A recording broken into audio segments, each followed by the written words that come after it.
Selamat malam yang kami muliakan Biku Sangga, yang luhur Samanera Atasilani, yang kami hormati Rama Ramani Ibu Bapak, serta saudara-saudari sedama Sotiotu Namo Buddhaya. Ya, selamat malam.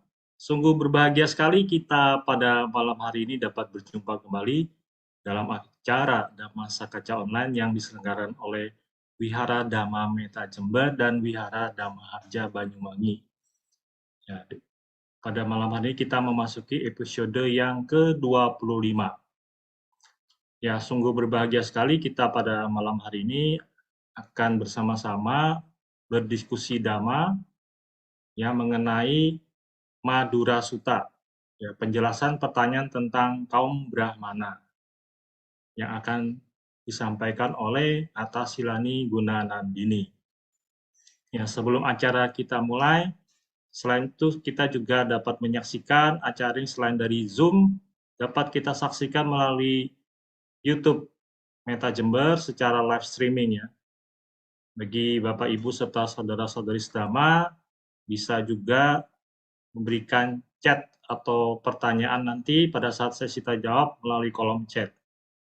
Baiklah, acaranya kita mulai dengan perenungan Dhammapada yang akan disampaikan oleh Saudara Anggun.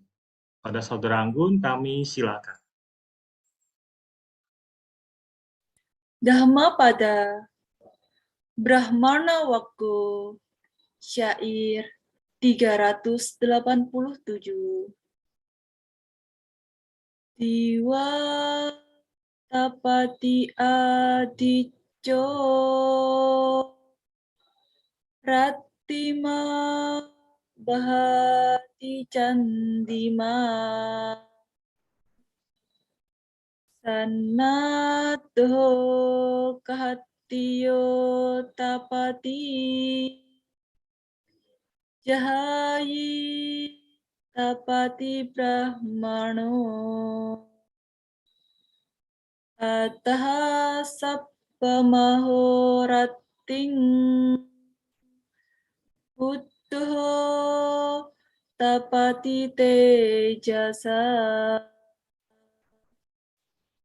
yang artinya matahari bersinar di waktu siang, bulan bercahaya di waktu malam, kesatria gemerlapan dengan seragam perangnya, Brahmana bersinar terang dalam samadhi, tetapi Sang Buddha, beliau yang telah mencapai penerangan sempurna, bersinar dengan penuh kemuliaan sepanjang siang dan malam. Sadu, sadu, sadu. Baik, terima kasih kepada Saudara Anggun atas pembacaan Dhammapadanya. Baik, Rama Ramani Ibu Bapak serta saudara-saudari sedama, sebelum kita memulai acara Dhamma Sakaca Online pada malam hari ini, marilah kita bersama-sama bersikap anjali. Kita akan melakukan dulu penghormatan kepada Sang Tiratana, Buddha, Dhamma, dan Sangha. Saya akan memimpin membacakan nama Karapata. Arahang Sama Sambuddha Bhagawa Buddhang Bhagawantang Abhiwademi Swakato Bhagavata Dhammo Dhammang Namassami Supatipanno Bhagavato Sawaka Sanggo Sanggang Namami. Ya, Rama Ramani Ibu Bapak serta saudara-saudari sedama, seperti yang tadi saya sampaikan bahwa judul pada malam hari ini kita akan bersama-sama berdiskusi mengenai sutta ya, yaitu sutta yang diambil dari Majjhima Nikaya 84 Madura Sutta. Nah, sebelum kita memulai acara, saya akan membacakan dulu profil singkat dari narasumber kita.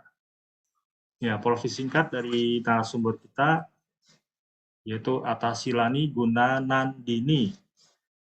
Beliau lahir di Banyuwangi pada tanggal 8 Desember 1988.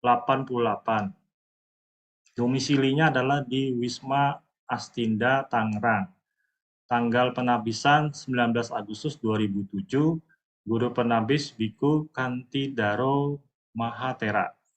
Pendidikan SD Yosomulyo 5, 94 tahun 2000.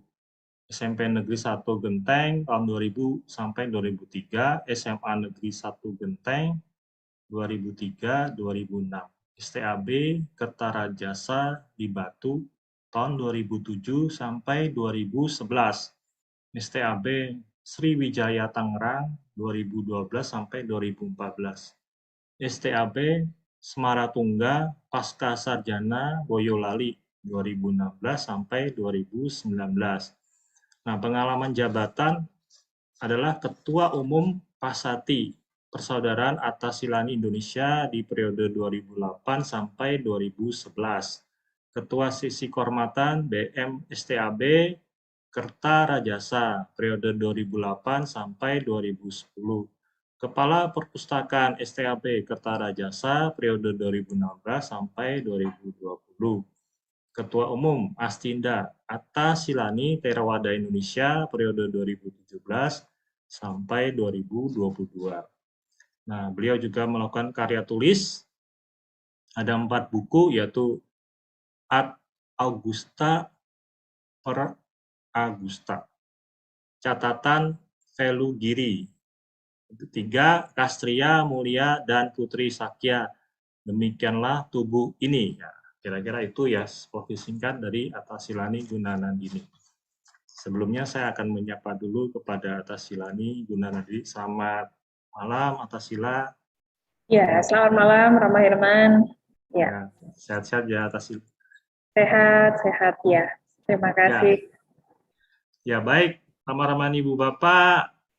Pada malam hari ini kita akan berdiskusi dhamma ya tentang sutta. Nah, sutta ini diambil dari Majjhima Nikaya 84 Madura Sutta, di mana sutta ini adalah penjelasan pertanyaan tentang kaum Brahmana. Di sini ada dialog ya, pertanyaan antara Mahakacana dan Raja Awantiputa dari Madura.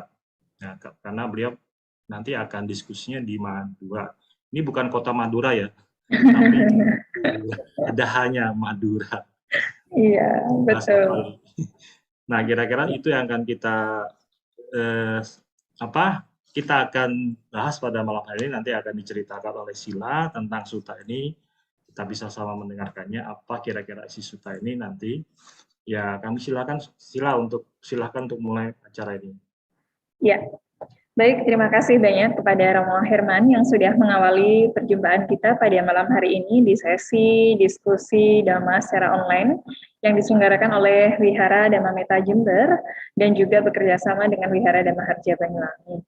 Dan pada malam hari ini kita akan membahas topik terkait dengan Madura Sutta, yang sebenarnya topik dari sutta ini sangat bagus ya untuk kita semua memahami tentang konsep ya, beberapa hal yang pernah dijelaskan oleh Sang Buddha sebenarnya, walaupun di dalam sutta ini pembahasan topiknya tidak langsung disampaikan oleh Sang Buddha, ya, tidak langsung disampaikan oleh Sang Buddha.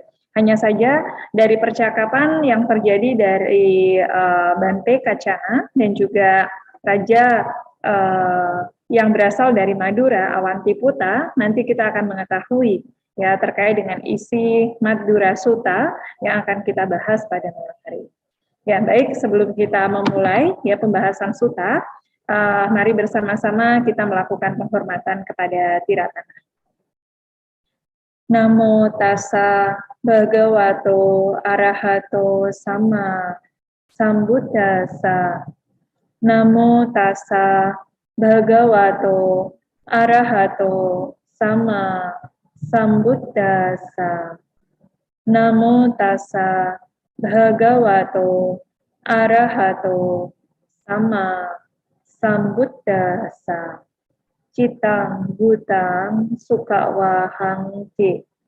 Seseorang yang menjaga pikirannya akan hidup berbahagia. Selamat malam, Namo Buddhaya, Soti Hoto.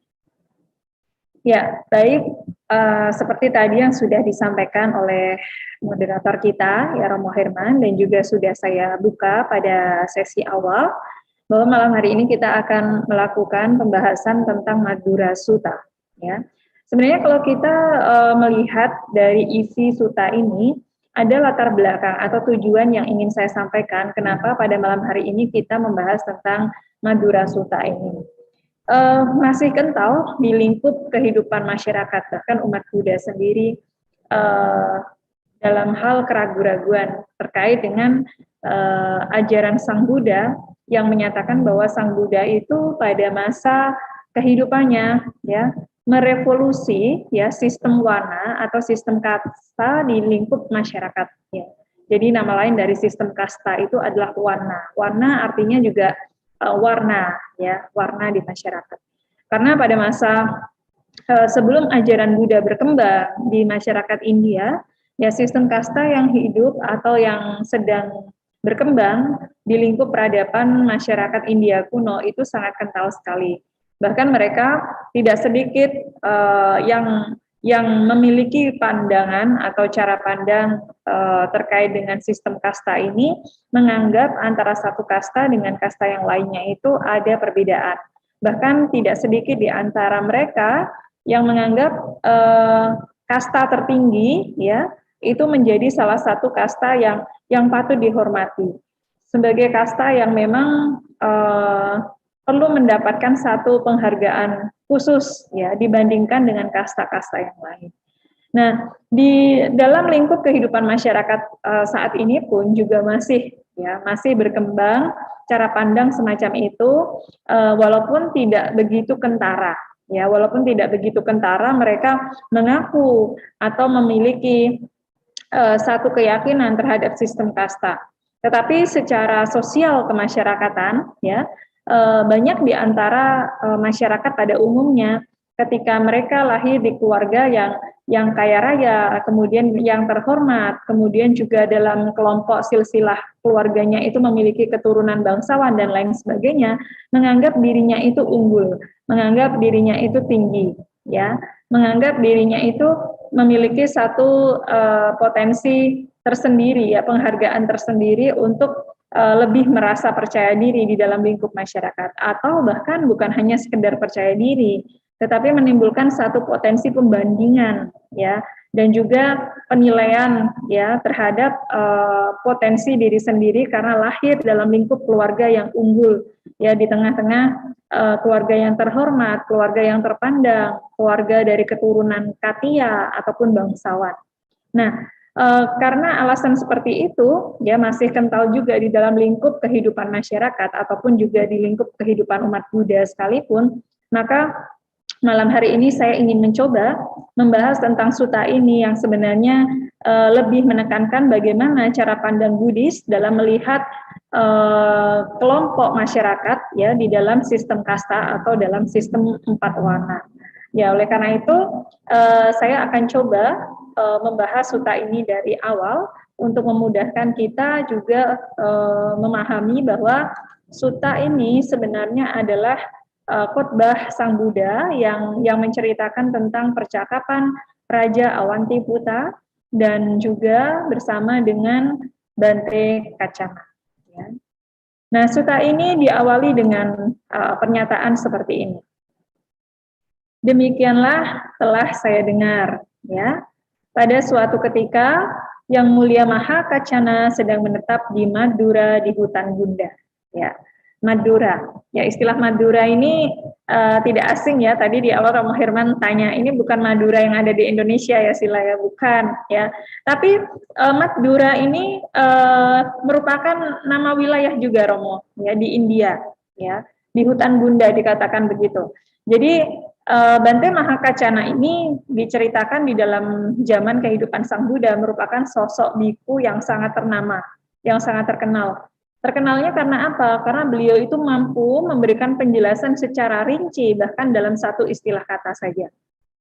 Ya, jadi Bante Mahakacana itu terkenal sekali sebagai seorang arahanta yang memang punya potensi keahlian ya atau keunggulan dalam hal menjelaskan secara rinci beberapa hal yang sangat sederhana. Ya mirip-mirip dengan Bante Sariputta, tetapi Bante Mahakacana ini memang satu siswa Sang Buddha yang memiliki keunggulan dalam hal tersebut. Ya. Nah, sutta ini atau Madhura Sutta ini sebenarnya merupakan salah satu sutta yang terdapat di dalam Majjhima Nikaya. Ya, terdapat di dalam Majjhima Nikaya. Nah, di dalam Majjhima Nikaya ini terdapat di dalam kelompok Raja Waga. Ya, jadi memang kelompok pertanyaan-pertanyaan dari para raja begitu. Dan salah satu raja yang disebutkan di dalam sutta ini, yang disebut sebagai Madhura Sutta ini adalah Raja Awantiputta. Nah, Raja Awantiputta ini siapa? Beliau ini adalah pemimpin dari wilayah Madura, ya. Jadi pemimpin wilayah Madura, ya. Disebut sebagai Raja Awantiputta. Nah, pada saat itu ya dikatakan Raja Awantiputta ini mendengar kabar, ya, mendengar kabar bahwa ada seorang biku yang ternama, ya, bernama Raja bernama Petapa Kacana, ya, dan beliau mengetahui Petapa Kacana ini sedang menetap di hutan Gunda, tempat wilayah ya kekuasaan beliau, begitu. Ya, tempat wilayah kekuasaan beliau. Nah, kemudian dalam satu penjelasannya atau percakapan kalimat di dalam Madhura Sutta itu adalah sebagai berikut. Ya, Raja Awantiputta dari Madura mendengar Petapa Kacana sedang menetap di Madura di hutan Gunda.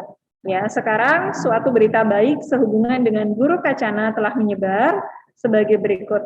Ia adalah bijaksana, cerdas, cerdik, dan terpelajar, pandai berbicara dan tajam. Ia sudah tua dan ia adalah seorang arahanta. Ya, adalah baik sekali menemui seorang arahanta demikian ini. Nah, karena Raja Awantiputta itu mengetahui bahwa di sana ada seorang petapa yang dikabarkan sedemikian itu, yang viral, ya, petapa ini adalah petapa yang cerdas, petapa yang bijaksana, terpelajar, ya, kemudian juga tajam dalam memberikan rincian-rincian pengertian, ya, maka beliau tertarik, ya, tertarik untuk menemui Bante Kacana ini. Nah, dari berita itu akhirnya Raja Awantiputta ya berniat untuk menemui Bante Kacana. Ya, beliau mempersiapkan perjalanan. Ya, dikatakan di dalam sutta itu juga mempersiapkan kereta, ya, kerajaan, kemudian juga mengendarai salah satunya. Kemudian beliau juga keluar dari Madura dengan kemegahan kerajaan untuk menemui Bante Kacana ini, yang mulia Mahakacana. Nah, beliau berkendara sejauh ya jalan yang dapat dilalui oleh kereta. Dan kemudian ketika sudah dekat ya dengan tempat di mana Bante Kacana tinggal, ya beliau ini tidak menggunakan keretanya. Nah, ini biasanya adalah tradisi yang dilakukan oleh para raja. Ya, ketika beliau menemui para petapa, beliau itu akan menunjukkan perilaku ketenangan. Ya, jadi kalau menggunakan kereta itu akan bersuara berisik, ya. Maka raja-raja itu biasanya kalau pergi menemui seorang petapa dengan menggunakan kereta, mereka akan turun dari keretanya dan berjalan kaki, ya, menuju tempat di mana petapa itu tinggal. Ya, biasanya juga selain menggunakan kereta kuda, biasanya menggunakan binatang berupa gajah. Itu sebagai ciri untuk penghormatan kepada kehidupan para petapa di zaman kehidupan Sang Buddha. Nah, kemudian ketika bertemu dengan Bante Kacana itu, ya, beliau saling bertukar sapa. Ya, kemudian dengan sikap ramahnya, ya, dan memilih tempat duduk di satu sisi, ya, Raja Awantiputta ini memberikan pertanyaan, ya, memberikan pertanyaan kepada Bante Mahakacana, ya, seperti itu. Nah, pertanyaannya bagaimana? Pertanyaannya adalah seperti ini. Guru Kacana, para Brahmana berkata sebagai berikut. Para Brahmana adalah kasta tertinggi, ya. Kasta lainnya adalah rendah. Para Brahmana adalah kasta dengan kulit paling cerah. Kasta lainnya berkulit gelap. Hanya para Brahmana yang murni, bukan non-Brahmana, hanya para Brahmana yang merupakan putra-putra Brahma, keturunan Brahma, terlahir dari mulut Brahma, terlahir dari Brahma, diciptakan oleh Brahma, pewaris Brahma. Nah, bagaimanakah menurut Guru Kacana mengenai hal ini? Ya, jadi cara pandang masyarakat ya di zaman kehidupan Sang Buddha ya sebelum ajaran Buddha itu muncul ya, mereka memang membagi ya beberapa kelompok masyarakat itu dengan 4 warna, 4 kasta ini. Yang merupakan kasta pertama adalah kasta Brahmana. Kemudian di bawah kasta Brahmana itu disebut sebagai kasta kesatria atau Katya. Ya. Kemudian di bawah kasta kesatria itu ada kasta Waisya, kelompok para pengusaha, pedagang ya seperti itu. Nah, kemudian yang paling rendah itu adalah kelompok para pekerja, ya, pembuang sampah, ya, tukang sapu dan lain sebagainya. Itu disebut sebagai kasta Sudra, ya. Jadi kelompok 4 warna ini sangat kental sekali. Kalau kasta Brahma itu dianggap sebagai bagian dari tubuh atas, ya, kepala, ya. Nah, kalau kasta Waisya itu adalah badan, ya. Katya itu adalah badan. Nah, kemudian kasta Waisya itu adalah area paha, ya, kaki, paha. Sedangkan kasta Sudra itu adalah area lutut ke bawah atau disebut juga kasta yang bagian dari kaki Brahma. Ya, maka dikatakan mereka itu adalah dari kasta yang rendah. Nah, cara pandang seperti ini membuat Raja Awantiputa itu merasa ragu sebenarnya, ya, merasa ragu. Maka bertanya kepada Bante Maha Kacana ini, karena beliau juga berasal dari keturunan Katya, ya, raja-raja itu termasuk golongan dari keturunan Katya.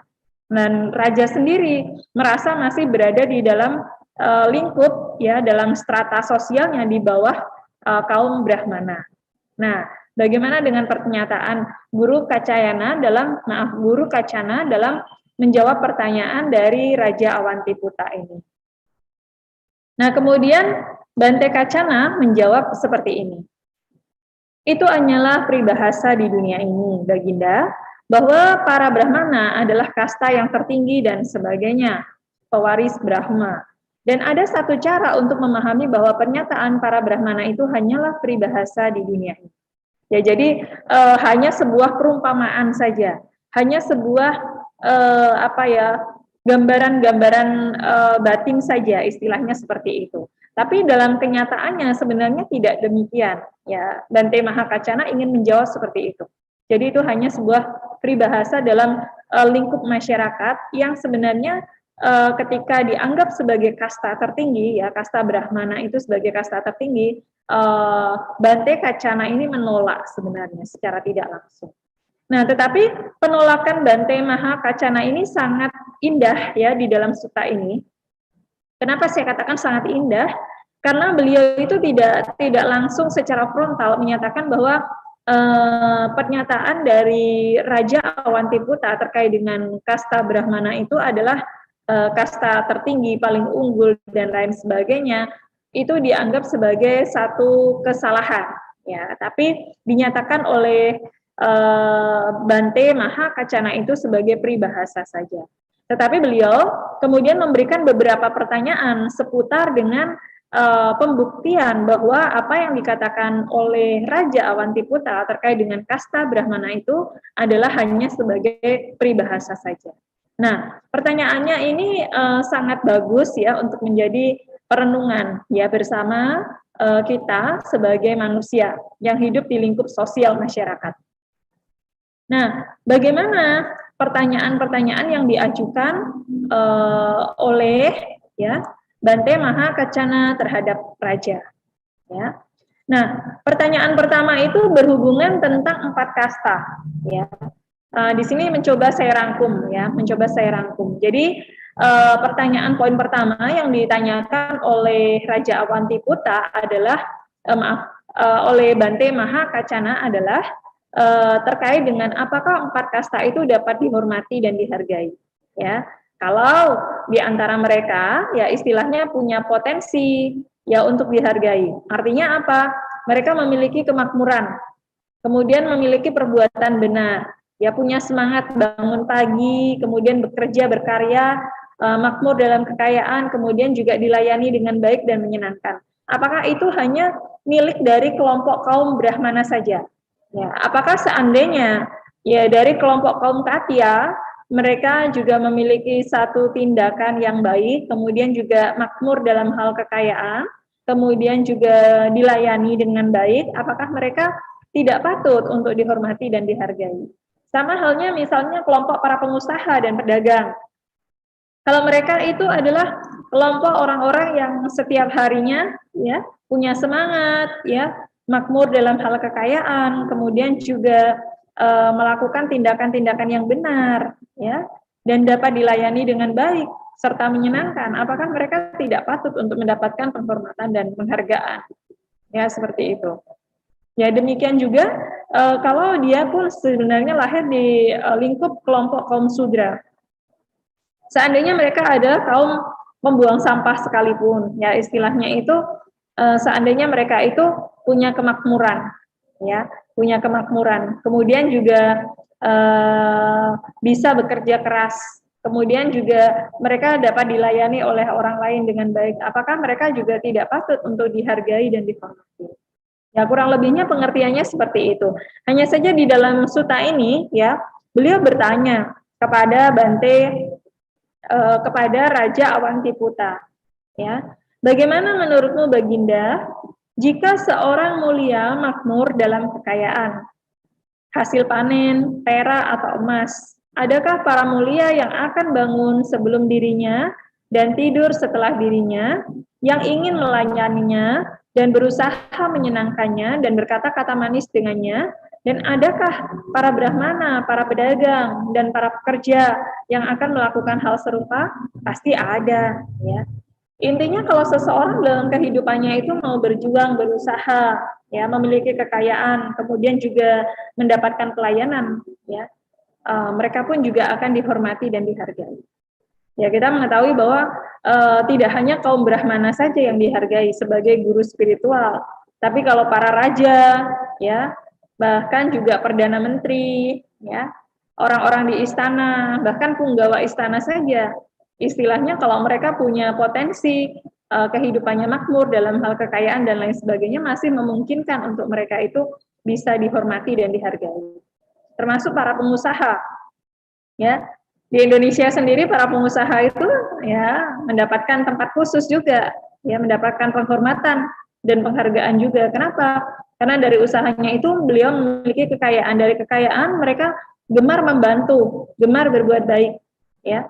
Dari situ mereka pun juga bisa mendapatkan penghormatan dan dihargai. Nah, kaum pembuang sampah, ya, kemudian juga istilahnya tukang sapu di jalan dan lain sebagainya. Mereka pun juga masih memiliki potensi untuk dihormati dan dihargai. Kalau mereka punya semangat bekerja, kalau mereka bisa hidup makmur, ya, bisa hidup berkecukupan. Tidak sedikit di Indonesia ataupun di negara-negara lainnya, ya, rubbish kolektor, ya istilahnya, ya, pemungut sampah pun juga mereka mendapatkan hasil kekayaan yang tidak sedikit, ya. Hanya sekedar mengumpulkan barang bekasnya nggak sembarangan. Ya besi, ya plastik, ya karet dan lain sebagainya. Dikumpulkan, ya, kemudian diolah, ya, bisa menghasilkan kekayaan juga.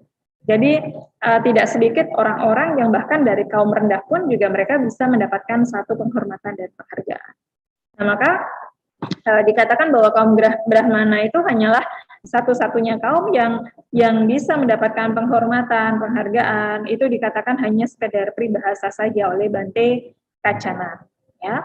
Nah, kemudian pertanyaan kedua yang diajukan oleh Bante Kacana kepada Raja Awantiputa ini seputar dengan kehidupan, ya, setelah kematian.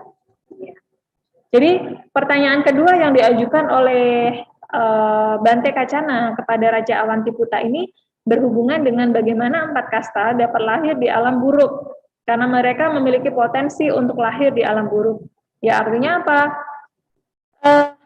Dari kaum Brahmana, Kesatria, ya Waisya ataupun Sudra sekalipun, Kalau mereka ya memiliki pandangan salah dan tidak memiliki moralitas yang baik, artinya tidak bisa merawat sila dengan baik, ya potensi untuk lahir di alam rendah, di alam buruk itu masih ada juga. Jadi tidak selalu orang yang lahir di dalam lingkup kaum Brahma mereka akan lahir ya kembali di alam Brahma. Ya. Walaupun berasalnya dari istilahnya mulut Brahma, badan Brahma, ya, kaki Brahma dan lain sebagainya. Tidak menutup kemungkinan mereka juga bisa lahir di alam rendah, alam yang buruk, ketika potensi kelahiran di alam rendah atau di alam buruk itu juga ada di dalam diri mereka. Ya, salah satunya potensi yang bisa menyebabkan seseorang bisa lahir di alam rendah adalah punya pandangan yang salah. Ya, dan juga tidak memiliki kemampuan untuk merawat sila dengan baik. Ya, ini punya potensi untuk lahir di alam rendah, di alam yang buruk. Nah, pertanyaannya juga sama, ya diajukan oleh Bante Mahakacana. Ya, bagaimana menurutmu Baginda? Misalkan seorang mulia membunuh makhluk hidup, mengambil apa yang tidak diberikan, berperilaku salah dalam kenikmatan indria, mengucapkan ucapan yang salah, mengucapkan ucapan fitnah, bergosip, tamak, memiliki pikiran permusuhan dan menganut pandangan salah. Ketika hancurnya jasmani setelah kematian, apakah ia sewajarnya muncul kembali dalam kondisi yang buruk, di alam yang tidak bahagia, dalam kesengsaraan, bahkan di neraka atau sebaliknya? Dan bagaimanakah menurutmu mengenai hal ini? Ya, kemudian Baginda menjawab, ya Raja Awantiputa menjawab, jika seorang mulia demikian, Guru, maka ia akan sewajarnya muncul kembali dalam kondisi yang buruk, di alam yang tidak bahagia, dalam kesengsaraan, bahkan di neraka. Demikianlah menurutku mengenai hal ini, dan demikianlah yang kudengar dari para arahanta. Ya artinya, 4 kasta sekalipun ini punya potensi bisa lahir di alam yang buruk. Ya. Walaupun dia lahir di alam Brahma, di alam kesatria, di alam Waisya, ataupun di dalam lingkup kasta Sudra, ya, mereka pun juga punya potensi, ya, untuk bisa lahir di alam yang rendah. Jadi tidak selalu kasta mereka menunjukkan, ya kelahiran mereka di saat ini menunjukkan potensi untuk bisa lahir di alam yang baik. Kalau mereka masih punya pandangan salah, tidak mampu merawat sila, ya potensi untuk lahir di alam rendah itu nyata, ada. Ya. Dari keseluruhan 4 kasta ini. Ya, jadi tidak pilih-pilih, tidak pilih kasih. Ya. Masih ada potensi. Jadi pertanyaan kedua yang diajukan oleh Bante Kacana kepada Raja Awantiputa adalah seputar dengan bagaimana jika ya 4 kasta itu punya potensi untuk dapat lahir di alam yang rendah. Kalau mereka berpandangan salah, ya tidak memiliki sila yang baik, ya mereka pun juga masih punya potensi lahir di alam rendah. Seperti itu. Nah, ini adalah tentang pertanyaan kedua yang ditanyakan oleh Bante Kacana kepada Raja Awantiputa. Nah, kemudian ada pertanyaan yang ketiga yang juga diajukan, ya, kepada Raja Awantiputa. Ya. Pertanyaan ketiga itu sekitar, ya, berkaitan dengan apakah 4 kasta itu dapat lahir di alam bahagia. Ya. Jadi apakah ketika lahir di dalam lingkup ya kehidupan yang berada dalam 4 warna atau 4 kasta manusia itu masih punya potensi untuk lahir di alam bahagia karena mereka memiliki potensi untuk lahir di alam bahagia. Contohnya kalau mereka memiliki pandangan benar dan mampu merawat sila, apakah 4 kasta itu punya potensi untuk bisa lahir di alam bahagia? Ya. Nah, beliau bertanya, bagaimana menurutmu Baginda, misalkan seorang mulia menghindari membunuh makhluk hidup, menghindari mengambil apa yang tidak diberikan, menghindari perilaku salah dalam kenikmatan indria, menghindari ucapan salah, kemudian juga menghindari ucapan fitnah, menghindari ucapan kasar dan menghindari gosip, dan tidak tamak, memiliki pikiran tanpa permusuhan, dan menganut pandangan benar. Ketika hancurnya jasmani setelah kematian, apakah ia sewajarnya muncul kembali di alam yang bahagia, bahkan di alam surga atau sebaliknya? Atau bagaimanakah menurutmu mengenai hal ini? Ya, itu pertanyaan yang diajukan oleh Bante Kacana, ya, kepada Raja Awantiputa. Kemudian Raja pun juga menjawab, jika seorang mulia demikian, Guru Kacana, ia akan sewajarnya muncul kembali di alam bahagia, bahkan di alam surga. Demikianlah menurutku mengenai hal ini, dan demikianlah yang kudengar dari para arahanta. Ya, jadi empat kelompok masyarakat ini dari 4 kasta, ya, ini masih punya kesempatan untuk bisa lahir di alam bahagia. Ya, kalau mereka punya pandangan benar, kalau mereka bisa merawat sila, ya, mereka bisa lahir di alam bahagia. Jadi alam bahagia, alam surga, alam Brahma itu bukan monopoli dari kelompok kasta Brahmana saja. Tapi kasta Ksatria, kasta Waisya ataupun Sudra punya kesempatan yang sama, ya, punya potensi yang sama dalam memiliki kesempatan untuk bisa lahir di alam bahagia. Jadi kita tidak perlu terlalu arogansi, ya, terlalu sombong terhadap diri sendiri, menganggap diri kita tinggi unggul dari kasta yang lainnya. Nah, ini sangat memberikan satu manfaat, ya, untuk diri kita sendiri, terkait juga bagaimana kita dalam memahami kelompok masyarakat. Walaupun dari kasta rendah sekalipun ataupun dari kasta tinggi sekalipun punya potensi bisa lahir di alam yang buruk. Sama halnya mereka juga punya potensi untuk bisa lahir di alam yang bahagia, ya, alam yang lebih baik lagi. Kalau mereka memiliki pandangan benar dan mampu merawat sila. Jadi ini adalah pertanyaan ketiga, ya, sebagai cara Bante Kacana itu memberikan keyakinan kepada Raja Awantiputa terkait dengan 4 kasta, ya. Nah, kemudian ada lagi pertanyaan yang diajukan oleh Bante Mahakacana kepada Raja Awantiputa untuk kembali menegaskan. Pertanyaan keempat ini seputar dengan hukum, ya, atau denda, ya, atau hukuman juga yang didapatkan oleh kelompok 4 kasta ini. Ya. Memungkinkan nggak 4 kasta ini mendapatkan hukuman atau dikenakan denda? Ya, seperti itu. Karena mereka melakukan kejahatan. Ya, seperti itu. Pertanyaan yang diajukan oleh Bante Mahakacana. Ya. Beliau bertanya, bagaimanakah menurutmu Baginda, misalkan seorang mulia mendobrak masuk ke rumah, ya, kemudian merampas kekayaan, ya, melakukan perampokan, penyerangan di jalan raya, atau menggoda istri orang lain, dan jika orang-orangmu menangkapnya dan membawanya ke hadapanmu dengan berkata, Baginda, ini adalah penjahat. Perintahkan hukuman apapun terhadapnya yang engkau kehendaki. Bagaimanakah engkau melakukannya? Kami akan mengeksekusinya, Guru Kacana, atau kami akan menjatuhkan denda kepadanya, atau kami akan mengusirnya, atau kami akan melakukan apapun yang layak ia terima. Mengapakah? Karena ia telah kehilangan statusnya yang sebelumnya sebagai seorang mulia, dan hanya dikenal sebagai seorang perampok dan sebagainya. Ya, jadi 4 kasta ini dari kelompok manapun, kalau mereka itu punya tindakan kejahatan, ya, orang yang berwenang punya potensi untuk memberikan hukuman, bahkan juga memberikan denda. Ya, kaum Brahmana pun juga sama. Ya, itu alasan juga, ya, di Indonesia semuanya taat hukum. Ya, mau menjadi apapun diri kita. Bahkan menjadi seorang biku, ya, samanera dan atasilani juga, ya.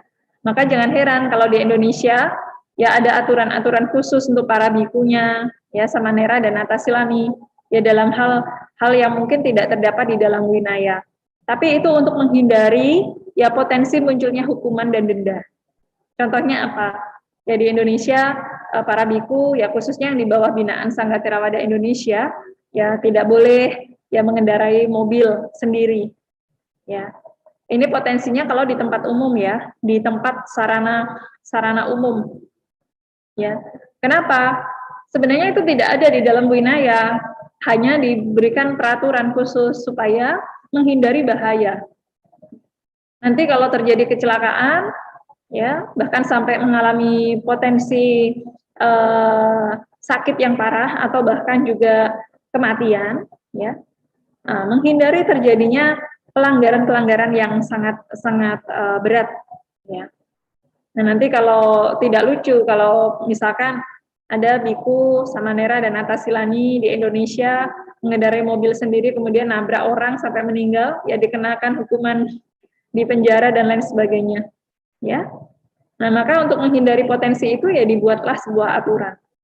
Nah karena kalau aturan itu berlaku, ya tidak akan melihat ya siapa itu orangnya, mau dia dari keturunan bangsawan, anak presiden pun, anak menteri, ya kelompok kaum Brahmana, pengusaha, anak pengusaha terkaya sekalipun, ya kalau terkena kasus dia adalah seorang koruptor dan lain sebagainya, dia akan dikenakan denda hukuman.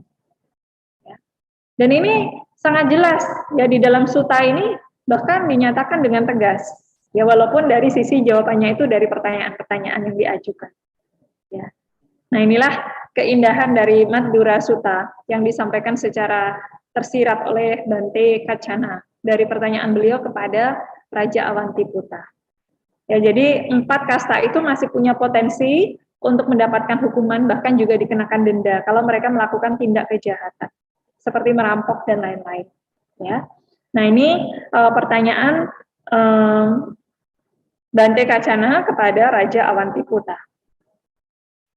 Nah, selanjutnya ada pertanyaan kelima yang juga diajukan oleh Raja Awantiputa, yang diajukan oleh Bante Mahakacana kepada Raja Awantiputa, ya, terkait dengan bagaimana, ya, kalau 4 kasta itu memasuki kehidupan samana, meninggalkan kehidupan rumah tangga dan merawat sila, ya, apakah mereka akan dihormati dengan cara yang sama? Ya, kurang lebihnya seperti itu. Nah, di dalam sutta ini, ya, Bante Mahakacana bertanya, bagaimana menurutmu Baginda, misalkan seorang mulia setelah mencukur rambut dan janggutnya, mengenakan jubah kuning, dan meninggalkan keduniawian dari kehidupan rumah tangga menuju kehidupan tanpa rumah, kemudian menghindari pembunuhan makhluk hidup, menghindari mengambil apa yang tidak diberikan, menghindari ucapan salah, menghindari makan di malam hari, ia hanya makan pada 1 bagian siang hari, dan menjalani hidup selibat, bermoral, berkarakter baik. Bagaimanakah engkau memperlakukannya? Kami akan menghormatinya, Guru Kacana, atau kami akan bangkit ketika ia datang, atau mengundangnya untuk duduk, atau kami akan mengundangnya untuk menerima persembahan jubah, makanan, tempat tinggal, dan obat-obatan. Dan kami akan mengatur penjagaan, pertahanan, dan perlindungan yang sesuai hukum untuknya. Mengapakah? Karena ia telah kehilangan statusnya yang sebelumnya sebagai seorang mulia dan hanya dikenal sebagai seorang petapa. Ya. Jadi pertanyaan tentang 4 kasta ini diajukan ya kepada Raja Awantiputa. Seandainya kelompok dari masyarakat 4 kasta ini memasuki kehidupan samana, meninggalkan kehidupan rumah tangga, kemudian juga punya karakter yang baik, bisa merawat sila. Nah, bagaimana ya seseorang dalam memperlakukannya? Ya, nah, mereka Raja Awantiputa menjawabnya, mereka akan dihormati ya dengan cara yang layak, ya, dengan cara yang sesuai. Ya, bahkan dikatakan mereka akan bangkit ya ketika para petapa itu datang, ya, bangkit dari tempat duduk, kemudian juga mengundang untuk menerima persembahan ya 4 kebutuhan pokok, ya, jubah, tempat tinggal, dan obat-obatan termasuk makanan. Nah, juga mereka akan menjaga, memberikan perlindungan ya, pertahanan yang sesuai hukum untuk mereka para petapa. Jadi sudah tidak ada batasan ya antara 4 kasta itu, tidak ada garis linear ya antara 4 kasta itu ketika mereka memasuki kehidupan sebagai seorang samana. Ya, artinya 4 kasta ini juga punya potensi untuk menjalani kehidupan sebagai seorang samana. Ya, ini adalah sutta yang memberikan bukti secara nyata bahwa ajaran Sang Buddha ya, itu benar-benar merevolusi ya sistem kasta di masyarakat India kuno pada masa itu. Jadi kalau ditanya buktinya di mana Sang Buddha bisa mengatakan dikatakan sebagai seorang revolusioner ya dalam sistem kasta di India. Di Madhura Sutta ini adalah sebagai literaturnya.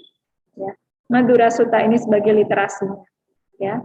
Jadi dalam pernyataan ini ya Bante Mahakacana pun juga bertanya, bagaimana menurutmu Baginda kalau begitu? Maka apakah keempat kasta ini adalah sama atau tidak sama? Dan bagaimana menurutmu? Ya, Raja Awantiputa menjawab, tentu saja kalau demikian Guru Kacana, maka keempat kasta ini adalah sama sekali tidak ada perbedaan yang kulihat. Ya. Jadi awalnya Raja Awantiputa melihat kelompok 4 kasta ini ya ada dalam tingkatan-tingkatan tertentu, dalam perbedaan-perbedaan tertentu, tetapi begitu mendapatkan pertanyaan-pertanyaan sekaligus juga memicu untuk munculnya pengertian benar ya. Raja Awantiputa ini ya berubah cara pandangnya dalam melihat 4 kasta di masyarakat ini. Nah, kemudian setelah memahami bahwa pernyataan dari Bante Kacana ini yang dijelaskan oleh beliau dengan pertanyaan-pertanyaan yang diajukan kepada Raja Awantiputa, ya, beliau merasa puas, ya, merasa puas. Ya, jadi tadi yang saya jelaskan, ya, saya sampaikan bahwa bagaimana menurutmu Baginda, kalau begitu maka apakah keempat kasta ini adalah sama atau tidak sama? Atau bagaimanakah menurutmu?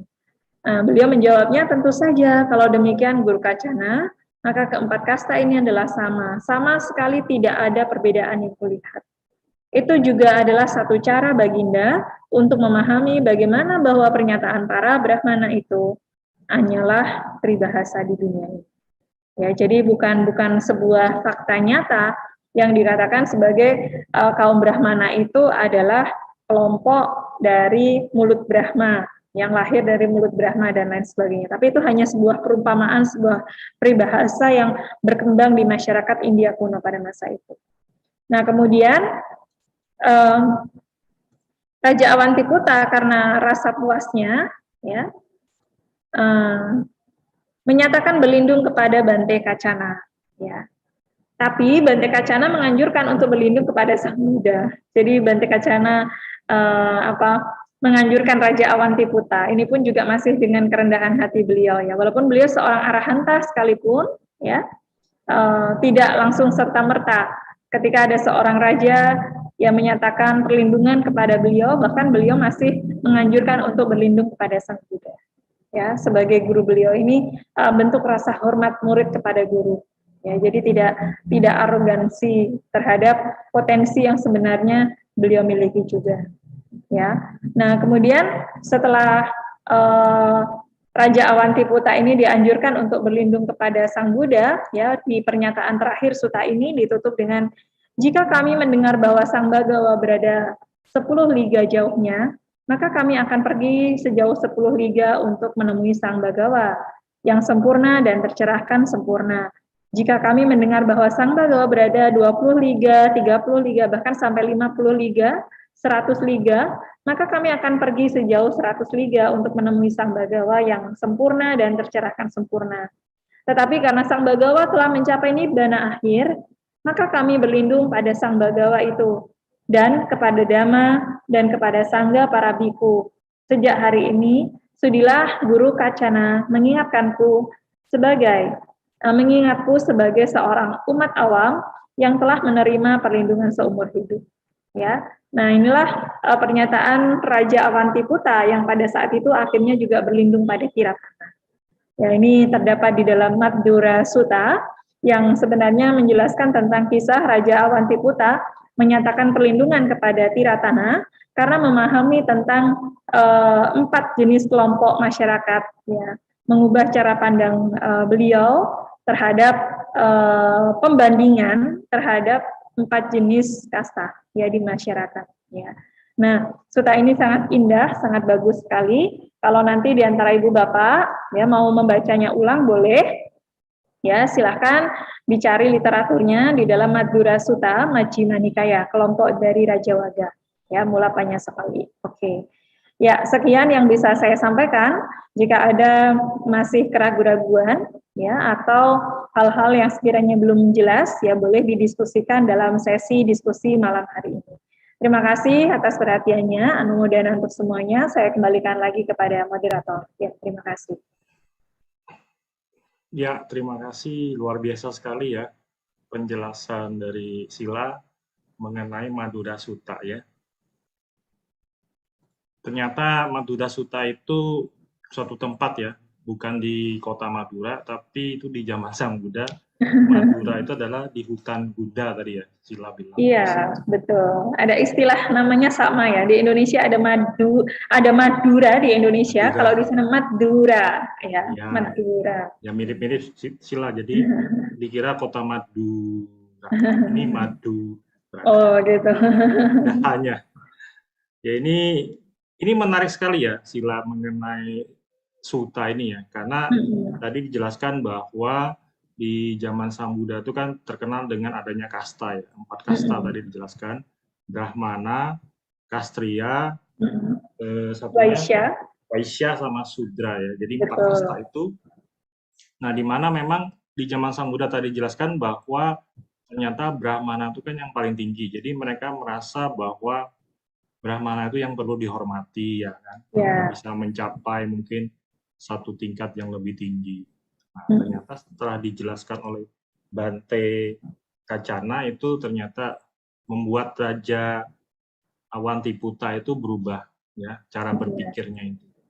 Intinya bahwa kita pun di zaman sekarang itu juga ada beberapa tingkatan ya pejabat-pejabat kalau kita lihat kan. Ya kan dalam kita sekarang ini hidup ini kan kita lihat kan banyak pejabat ya tingkat menteri atau mungkin tingkat-tingkat jabatan yang lebih tinggi. Nah, ada yang tingkatnya yang di bawah lagi mungkin sebagai karyawan ya, pengusaha, pedagang. Mungkin ada yang bagian yang di bawah lagi ya mungkin kaum-kaum yang di bawah atau pekerja ya buruh. Nah, mungkin ada lagi yang kaum miskin juga ada kan banyak sekali. Itu beberapa tingkat-tingkatan yang juga sama. Nah intinya bahwa setiap level atau tingkatan itu sebenarnya sama ya, disamakan dari ceritanya. Iya. Mereka punya dianggap sama punya potensi. Potensi bisa mendapatkan satu kebajikan atau membuat satu penghargaan. Kedua mereka juga punya potensi kalau berbuat sesuatu yang salah itu sama. Bisa lahir di alam rendah. Betul. Ya itu. Nah itu luar biasa kalau korelasinya dengan kondisi kita pada saat hidup ini. Di zaman Sang Buddha sudah ada. Nah, di zaman sekarang pun sebenarnya juga kita rasakan ya perbedaan-perbedaan itu. Intinya apa? Sang Buddha mengatakan semua golongan apapun, baik golongan yang atas, golongan menengah, golongan ke bawah, bahkan golongan yang kaum miskin, itu semuanya adalah punya potensi sama, potensi-potensi. Iya, betul. Ya, ada 5 pertanyaan tadi, sudah dijelaskan semua, luar biasa. Nah, setelah ini kita akan masuk ke sesi diskusi ya. Mungkin ada beberapa dari para partisipan yang ingin langsung bertanya, mungkin kami silahkan. Saya sudah lama nih nggak ketemu sama Upacarika Mewah nih, hari ini ada hadir. Selamat ketemu lagi Upacarika Mewah. Nah ini kebetulan ada yang raise hand, Saudara Heri. Oh iya. Ya, kami silakan Saudara Heri, boleh bertanya langsung.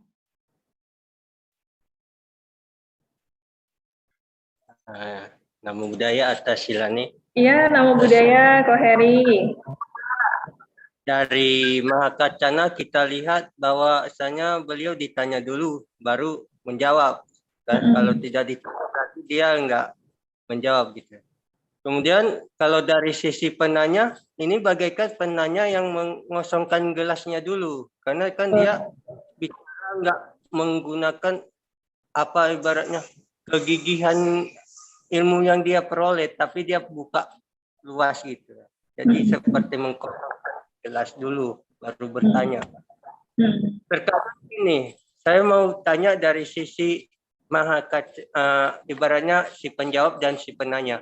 Terkadang gini, di dalam media sosial kadang kita menjumpai apa yang menjadi dhamma dipermak, apa yang bukan dhamma malah dianggap dan dinyatakan sebagai dhamma. Celakanya ada juga orang percaya sama dia, akhirnya jadi pengikutnya gitu. Sementara dari sisi kita sendiri, apakah kita boleh ini kan saya belum ditanya, tapi saya lihat sendiri, aduh ini harus saya gimana gitu, libas atau gimana gitu. Penjawab kan.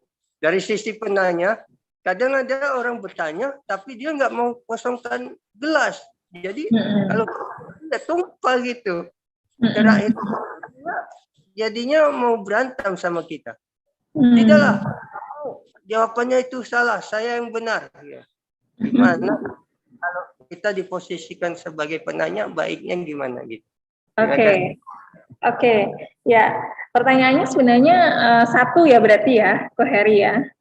Ketika kita itu melihat satu keraguan-raguan di masyarakat ya terkait dengan beberapa pertanyaan dan jawaban, dan kita posisinya sebagai penanya, ya. Kita ini harus memposisikan diri kita seperti apa, bagaimana, begitu ya? Tadi yang saya tangkap ya, betul ya? Ya, oke. Ya. Begini, Atasila, dari sisi penjawab, sebelum ditanya apakah kita boleh langsung, misalnya, ini bukan dhamma, langsung kita komen aja gitu. Sebelum ditanya. Dari sisi penjawab.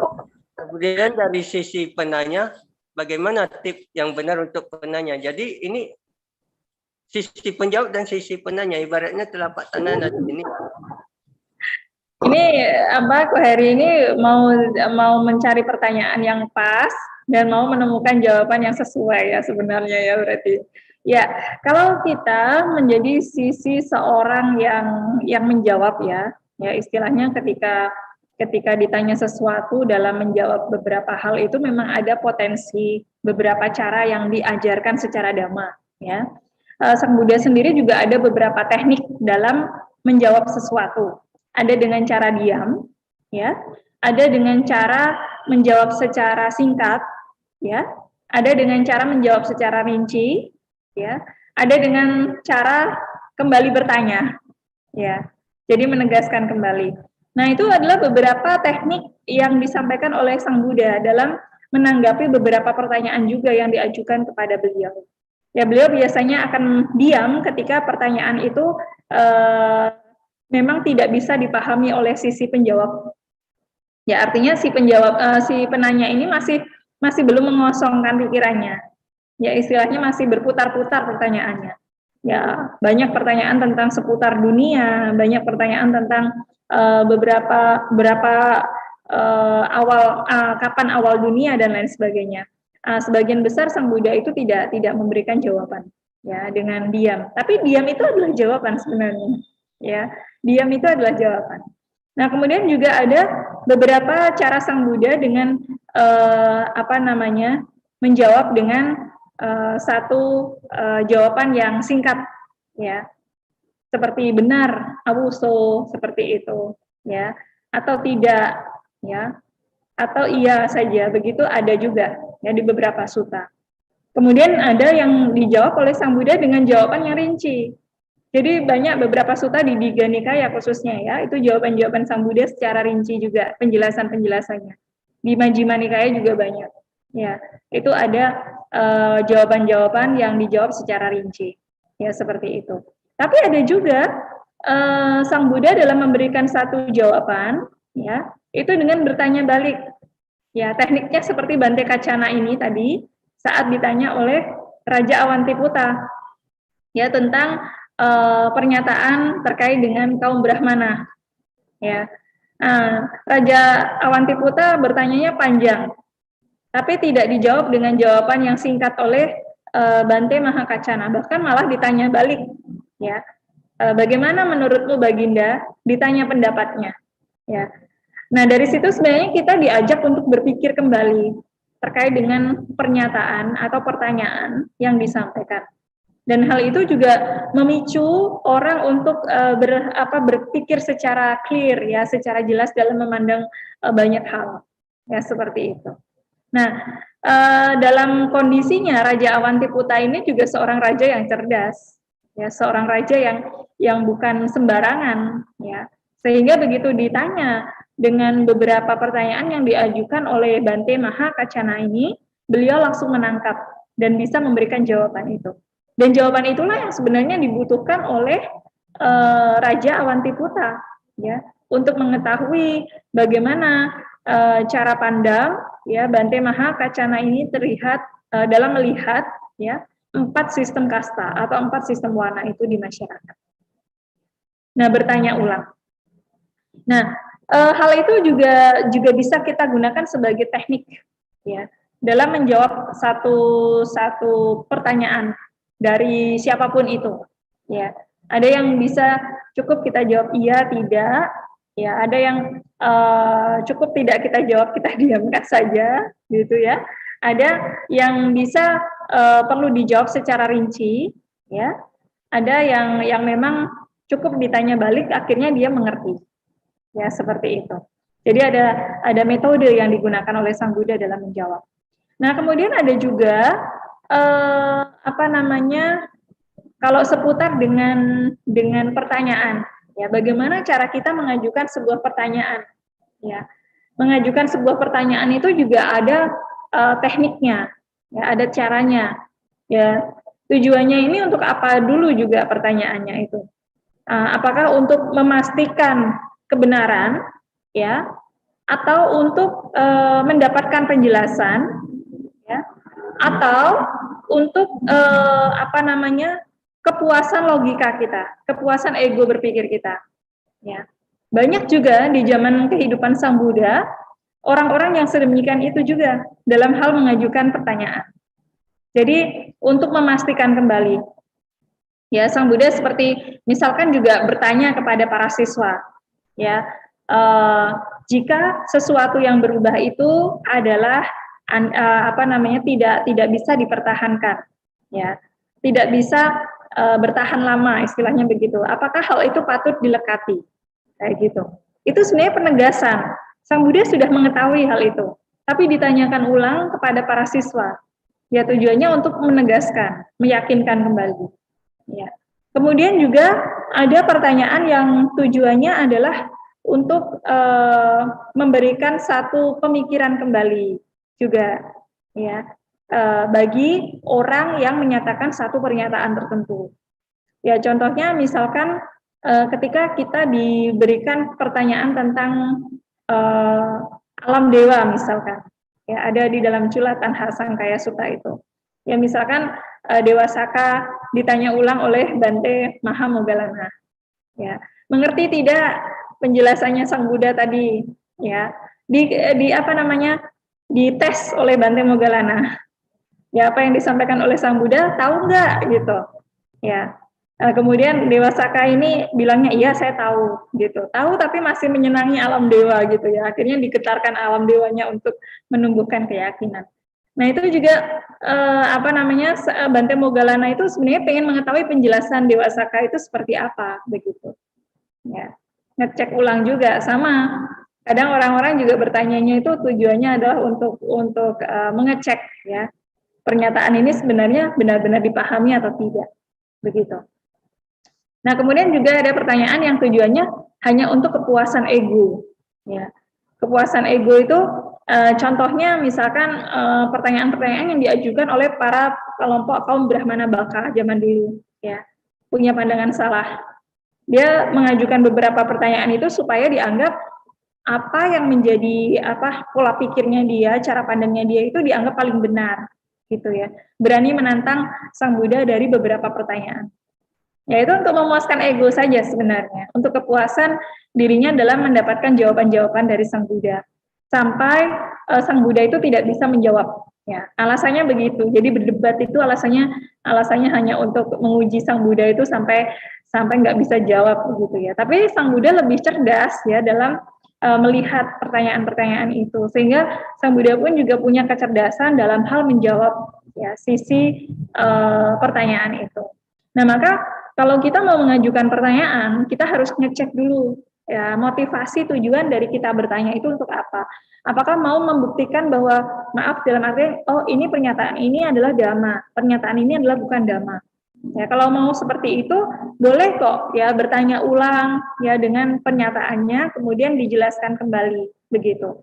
Atau ditanya tentang sesuatu yang sekiranya berhubungan dengan pernyataan itu. Kemudian ditanyakan. Atau bisa juga kita ingin mendapatkan penjelasan lebih rinci. Ya. Karena pernyataan yang hanya kadang satu kata atau satu kalimat saja itu mengandung pemikiran-pemikiran, gagasan pemikiran yang cukup luas sebenarnya. Contoh satu istilah kata duka, ya. Duka yang dipahami oleh para arahanta dengan duka yang dipahami oleh manusia awam pada umumnya itu juga berbeda. Ya. Walaupun juga itu sama-sama disebut dengan satu istilah duka. Ya. Bagi para arahanta lahir itu sudah duka. Bagi para mereka yang masih berpikir awam, enggak kok lahir enggak duka. Lahir itu menyenangkan. Ya, lahir itu membawa potensi untuk kita bisa melakukan kebajikan dan lain sebagainya. Ya. Nah itu cara pandang yang seperti itu saja dalam satu istilah kata punya pemahaman yang berbeda-beda. Ya. Maka kita sebagai seorang penjawab ya harus memiliki keahlian juga. Ya tujuan kita dalam menjawab itu nanti untuk menumbuhkan keyakinan, untuk mengatasi keraguan, memberikan penjelasan atau menambah pengetahuan. Ya, jadi itu juga berbeda-beda. Nah, sebagai penanya pun juga sama, motivasi kita bertanya itu untuk apa sebenarnya? Apakah untuk mendapatkan ketegasan ya dari pernyataan atau untuk mengikis keraguan-raguan kita untuk mendapatkan penjelasan juga atau hanya untuk memuaskan ego dari pertanyaan kita. Nah, itu juga nanti kita harus memilih ya kata-kata yang pas, yang sesuai. Kalau ingin membuktikan tentang ini bukan dhamma dan ini adalah dhamma, kita harus punya literatur. Ya, harus punya beberapa gambaran terkait dengan pembuktian-pembuktian itu. Bahkan hanya dalam satu istilah kata pun. Ya, seperti itu. Nah, supaya kita sendiri sebagai seorang penjawab ataupun penanya, justru sebenarnya sebagai seorang penjawab ataupun penanya sama-sama harus kosong kok. Ya. Bukan hanya penanya saja yang harus mengosongkan pengetahuannya. Tapi sebagai seorang penjawab, kita juga harus mengerti pertanyaan yang diajukan itu. Jangan berpikir bahwa kita sebagai seorang penjawab ya pertanyaan selalu merasa diri kita ini adalah orang yang paling benar dalam menjawab sesuatu. Bisa saja apa yang muncul dari jawaban kita karena istilahnya belum luas pengetahuannya, ya belum bijaksana seperti seorang sama Sang Buddha, masih memungkinkan adanya kesalahan-kesalahan juga.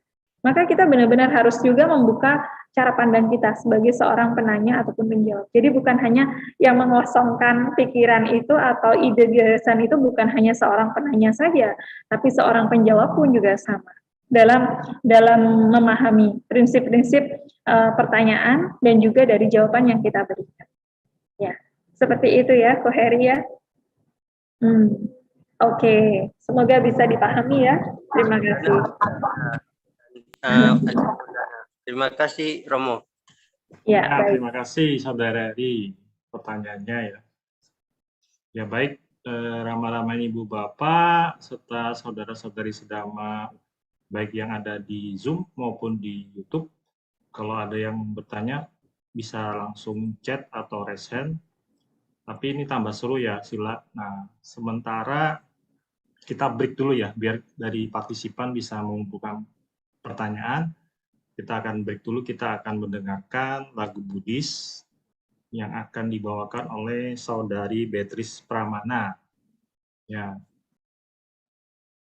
Silakan Saudara Beatrice.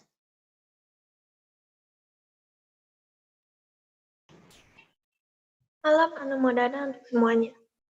Perkenalkan, nama saya Beatrice dan pada kesempatan kali ini saya akan menyanyikan lagu Indahnya Kasih. Selamat mendengarkan.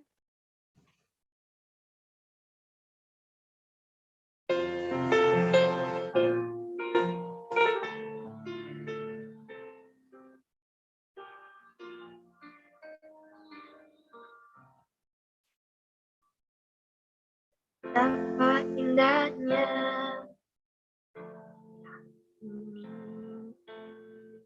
kita saling berbagi duka di dalam duka ya tak lagi bernama jauhkan perasaan diri meninggikan perasaan dengki tiada kata dusta tiada kata cela selalu bertindak bijaksana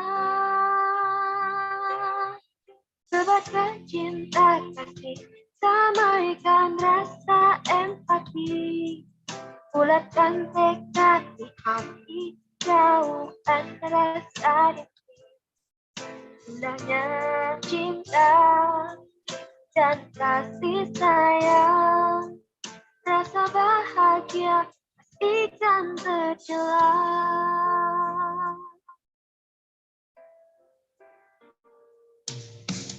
jauhkan perasaan ini menyingkirkan perasaan dengki tiada kata dusta tiada kata cela selalu bertindak bijaksana sebarkan cinta kasih samaikan rasa empati bulatkan tekad di hati jauhkan rasa dengki indahnya cinta dan kasih sayang rasa bahagia pastikan tercela indahnya kasih indahnya berbagi bahagialah insan di bumi oh gantangkan tangan jalin persahabatan menuju masa depan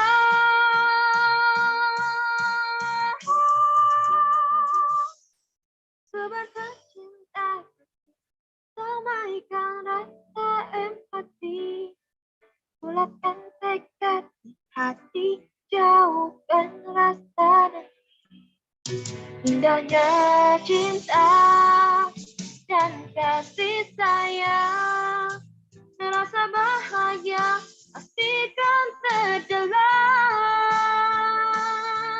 indahnya cinta kasih samaikan rasa empati bulatkan tekad di hati jauhkan rasa dengki indahnya cinta dan kasih sayang rasa bahagia pastikan tercela rasa bahagia pastikan tercela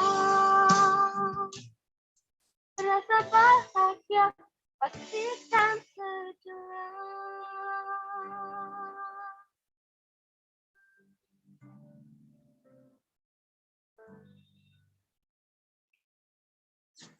Ya, terima kasih Saudara Beatrice atas suaranya yang luar biasa ya. Kita kasih applause dulu ya, secara virtual. Keren ya. Baik, saudara-saudari sedama, kita lanjutkan acara selanjutnya adalah kita lanjutkan sisi tanya jawab. Sebelumnya gini Sila, di sini saya baca tadi awalnya di Suta ini kan disebutkan, demikianlah yang ku dengar, ya kan? Pada suatu ketika yang mulia Mahakacana sedang menetap di Madura di hutan Bunda. Nah, kalau kita baca pembukaan suta ini, berarti suta ini diulang ya, Sila? Betul, iya. Yang Kitanya diulang oleh Bante Ananda. Bante Ananda, betul. Karena ngomongnya demikianlah telah ku dengar. Nah, pertanyaannya sekarang berarti suta ini diulangnya di depannya Bante Ananda oleh siapa ya? Diulangnya di depan oleh Bante Kan ini Ananda. Bante Ananda tidak hadir, ya kan? Nah, ini suta ini ditulis ulang lagi, berarti diulang oleh siapa ya, Sila? Kan Bante Ananda kan tidak hadir. Terus Betul. yang mengulang di depannya Bante Ananda? Bante Sang Buddha. Tetap tetap Sang Buddha. Ya. Jadi Sang Buddha bercerita tentang Bante Mahakacana. Ya. Oh iya. Berarti ini Sang Buddha mengulang suta ini di depan Bante Ananda, ceritanya ini ya. Betul. Ya. Jadi beberapa kasus di dalam suta, ya, Bante Ananda itu mengulang kembali khotbah yang pernah beliau dengar dari Sang Buddha. Jadi walaupun ya Sang Buddha tidak menceritakan sendiri ya di dalam khotbah itu terkait dengan peristiwa yang beliau alami, tapi juga peristiwa yang dialami oleh para siswa, kemudian disampaikan kepada Bante Ananda. Dan di dalam pengulangan Bante Ananda selalu diawali dengan demikianlah yang saya dengar. Karena itulah yang memang beliau dengar dari Sang Buddha. Ya, keistimewaan dari Bante Ananda itu adalah ketika Sang Buddha membabarkan khotbah atau apa sesuatu yang beliau ketahui, biasanya juga disampaikan ulang kepada Bante Ananda. Itu memang potensi yang dimiliki oleh seorang Bandagarika, ya, betul. Bante Ananda. Karena waktu Ananda diangkat sebagai bendahara Dhamma, Ananda kan memberikan satu peraturan kalau beliau tidak hadir pada saat Sang Buddha membabarkan Dhamma, maka Sang Buddha wajib mengulang kembali di hadapannya beliau. Betul. Nah, ini kan cerita ini berarti Sang Buddha mengulang kembali di depannya Ananda ya tentang cerita ini. Menceritakan kembali tentang kisah Bante Mahakacana saat berada di Madura. Berarti bukan khotbah Sang Buddha, tapi Sang Buddha menceritakan muridnya Mahakacana. Iya, baik. Ya, berarti ini perlu dijelaskan jadi supaya paham juga tentang suta ini. Iya, benar. Ya, karena ini demikian telah ku dengar gitu loh. Berarti Bante Ananda ini yang mengulang.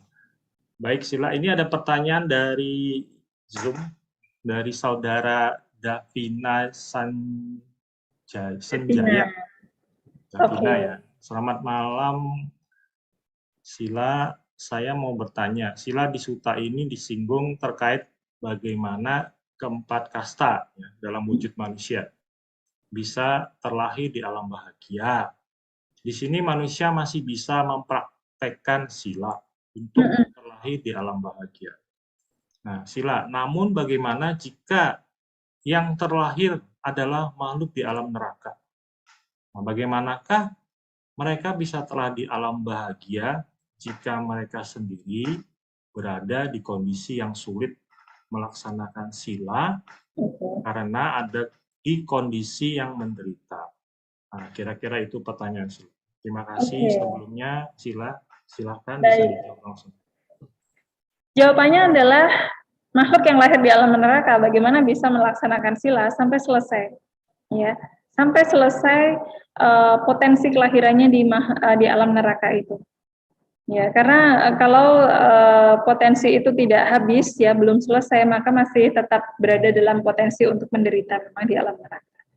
Jadi untuk bisa lahir di alam bahagia, itu memang sebagai salah satu potensi yang dimiliki karena mereka juga punya kebajikan, ya di alam manusia. Bahkan ketika kita mendengar kisah Bante Devadatta, ya, Bante Devadatta pada masa kehidupan Sang Buddha, beliau pun juga istilahnya Sang Buddha itu mengetahui bahwa beliau akan lahir ya di alam neraka itu sebanyak dalam kurun waktu berapa lama. Kemudian setelah itu beliau punya kesempatan ya lahir di alam manusia dan bahkan bisa menjadi seorang Paceka Buddha. Tapi potensi kelahiran di alam neraka itu memang ya sampai selesai batasannya. Ya, kalau tidak selesai, ya dia tidak akan bisa juga lahir di alam bahagia. Sama sebenarnya di alam manusia. Cuman kelebihannya apa? Di alam manusia itu dikatakan memang alam yang punya potensi besar untuk naik ke alam atasnya, ya, ataupun jatuh di alam bawah, ya. Bahkan juga mencapai tingkat kebudayaan itu potensinya sangat besar di alam manusia. Bahkan menjadi seorang samana, petapa, ya, itu hanya di alam manusia, ya. Jadi naga pun nggak bisa jadi biku, ya, tidak bisa menjadi biku. Itu potensi yang didapatkan hanya di alam manusia. Dan kalau manusia-manusia ini punya potensi dalam hal merawat sila dengan baik dan lain sebagainya, ya punya cara pandang yang benar, ya potensi untuk lahir di alam yang bahagia itu sangat tinggi. Nah, kalau lahir di alam neraka bagaimana? Apa mau dikata? Ya, potensi dia untuk bisa naik itu hanya bergantung pada kualitas kebajikannya di masa lampau di alam manusia. Karena duka penderitaannya itu intensitasnya ya hampir secara keseluruhan penderitaan di alam manusia itu, keseluruhan kehidupannya.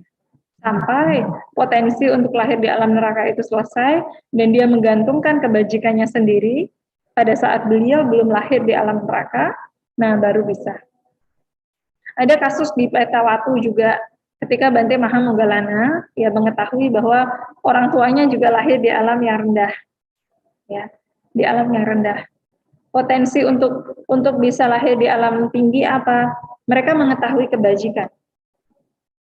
Kalau mereka tidak mengetahui kebajikan pun juga mereka masih akan berada di alam itu. Ya jangan berpikir setiap kita melakukan patidana, makhluk-makhluk peta itu mengetahui kebajikan kita. Ya mereka baru bisa mendapatkan manfaat untuk bisa lahir di alam bahagia sampai mereka mengetahui itu adalah kebajikan. Kalau mereka tidak mengetahui, ya mereka akan tetap berada di sana. Jangankan di alam neraka, di alam peta pun yang sebenarnya masih bisa menerima jasa baik di alam manusia, itu masih punya potensi untuk tetap berada di sana. Sampai mereka bisa mengetahui itu sebagai kebajikan, dan mereka bisa turut berbahagia, kemudian bisa lahir di alam yang lebih baik lagi. Ya, jadi menghabiskan masa kehidupannya di sana. Nah, di alam manusia juga sama. Kalau memang potensi kehidupan di alam manusia itu belum selesai, belum habis, ya, mereka juga berada dalam potensi penderitaan yang sangat panjang. Mereka tidak mengerti kebajikan, mereka tidak bisa mengerti merawat sila, ya terus akan menderita bahkan lahir di alam manusia. Jadi menyelesaikan potensi karma buruk itu bukan sesuatu yang remeh, bukan sesuatu yang gampang. Ya. Kalau kita lengah saja di kehidupan kita sebagai manusia dan tidak berada dalam potensi untuk mengembangkan kewaspadaan, potensi untuk lahir di alam rendah itu sangat besar, ya, sangat besar. Bahkan kalau kita tidak mengetahui begitu sudah lahir di alam rendah, ya, tidak mengingat kebajikan yang pernah dilakukan dan lain sebagainya, ya mereka pun juga masih tetap berada di sana. Karena intensitas kelahiran di alam penderitaan itu sangat besar sekali. Ya. Begitu ya Davina ya. Jadi hanya bergantung pada kualitas kebajikannya di masa lampau. Ya tidak bisa. Ya di alam neraka pun tidak bisa untuk merawat sila dan lain sebagainya. Ya mereka hanya kualitas batinnya diliputi oleh penderitaan dari sebab akibat perbuatan buruknya. Ya. Itu yang bisa dijelaskan. Ya, terima kasih atas pertanyaannya, Davina. Oke. Ya, terima kasih ya, Saudara Davina. Semoga bisa terjawab ya.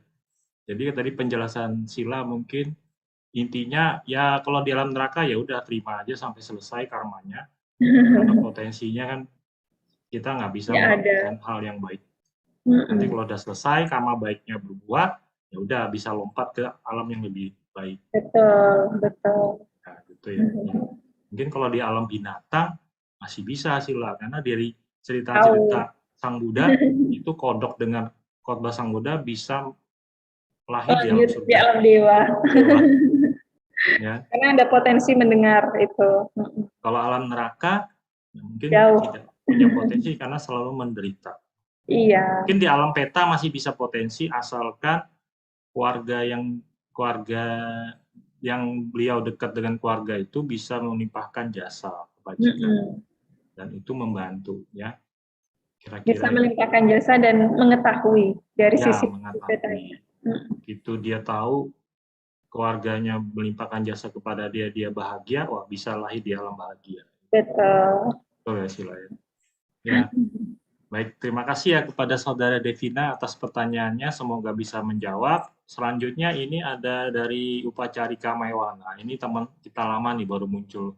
Silakan Upacarika Mewah.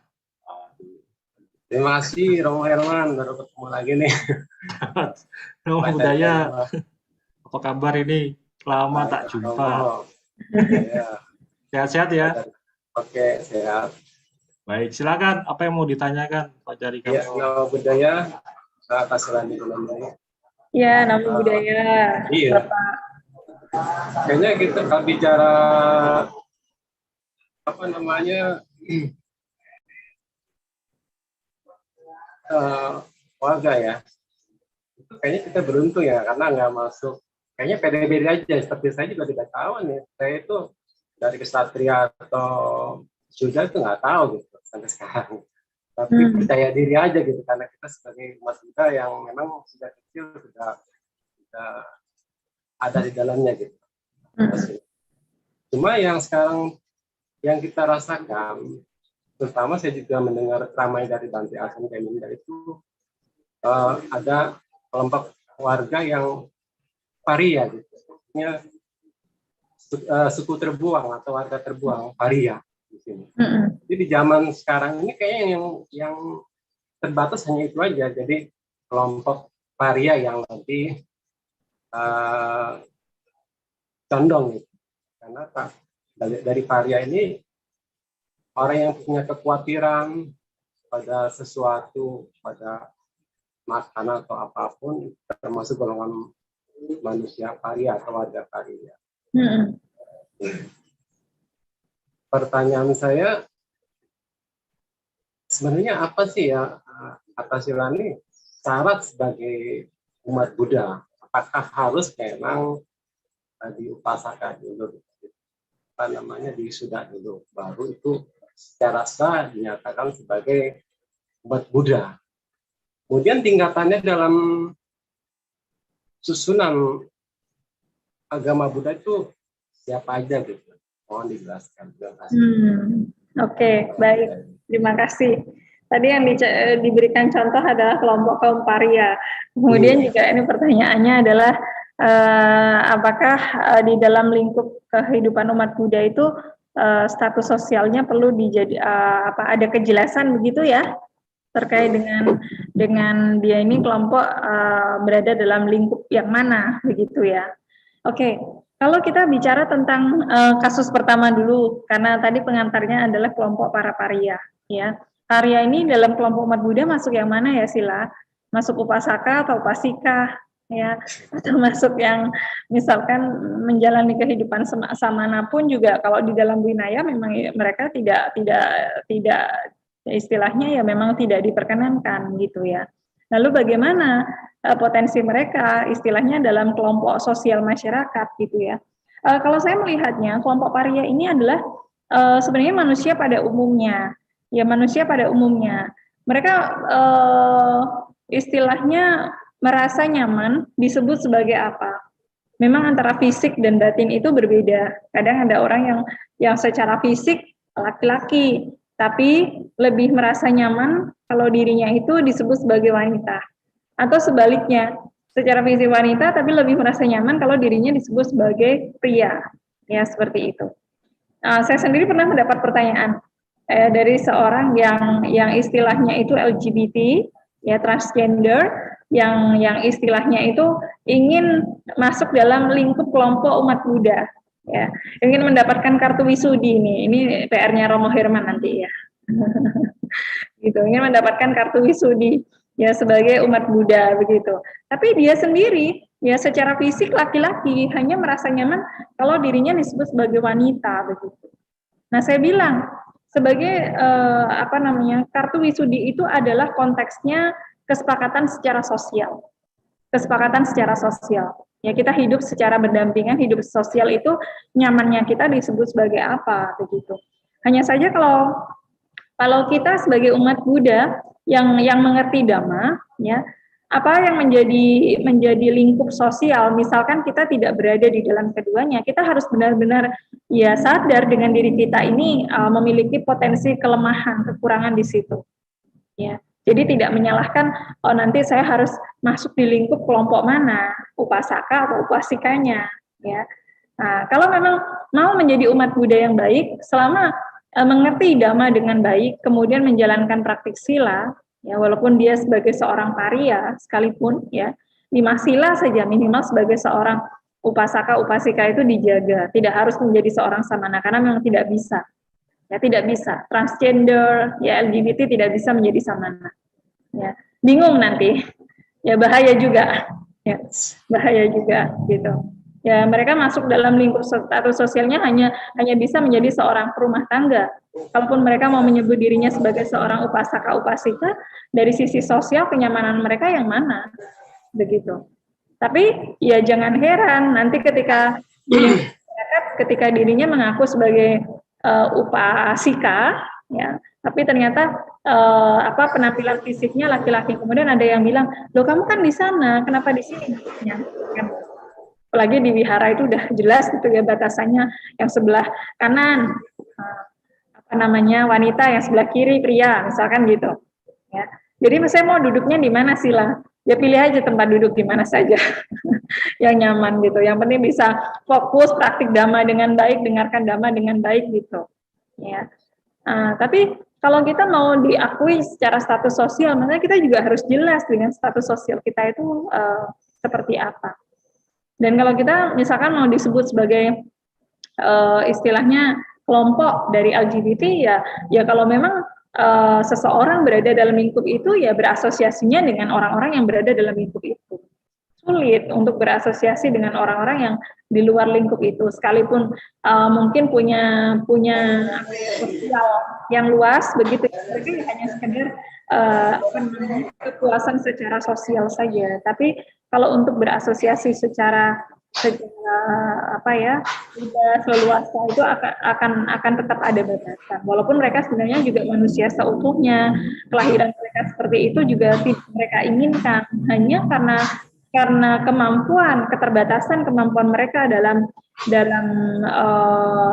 secara fisikal ataupun secara psikis, ya mereka punya kekurangan seperti itu, ya mereka secara sosial itu dikelompokkan di dalam lingkup masyarakat dengan nama seperti itu.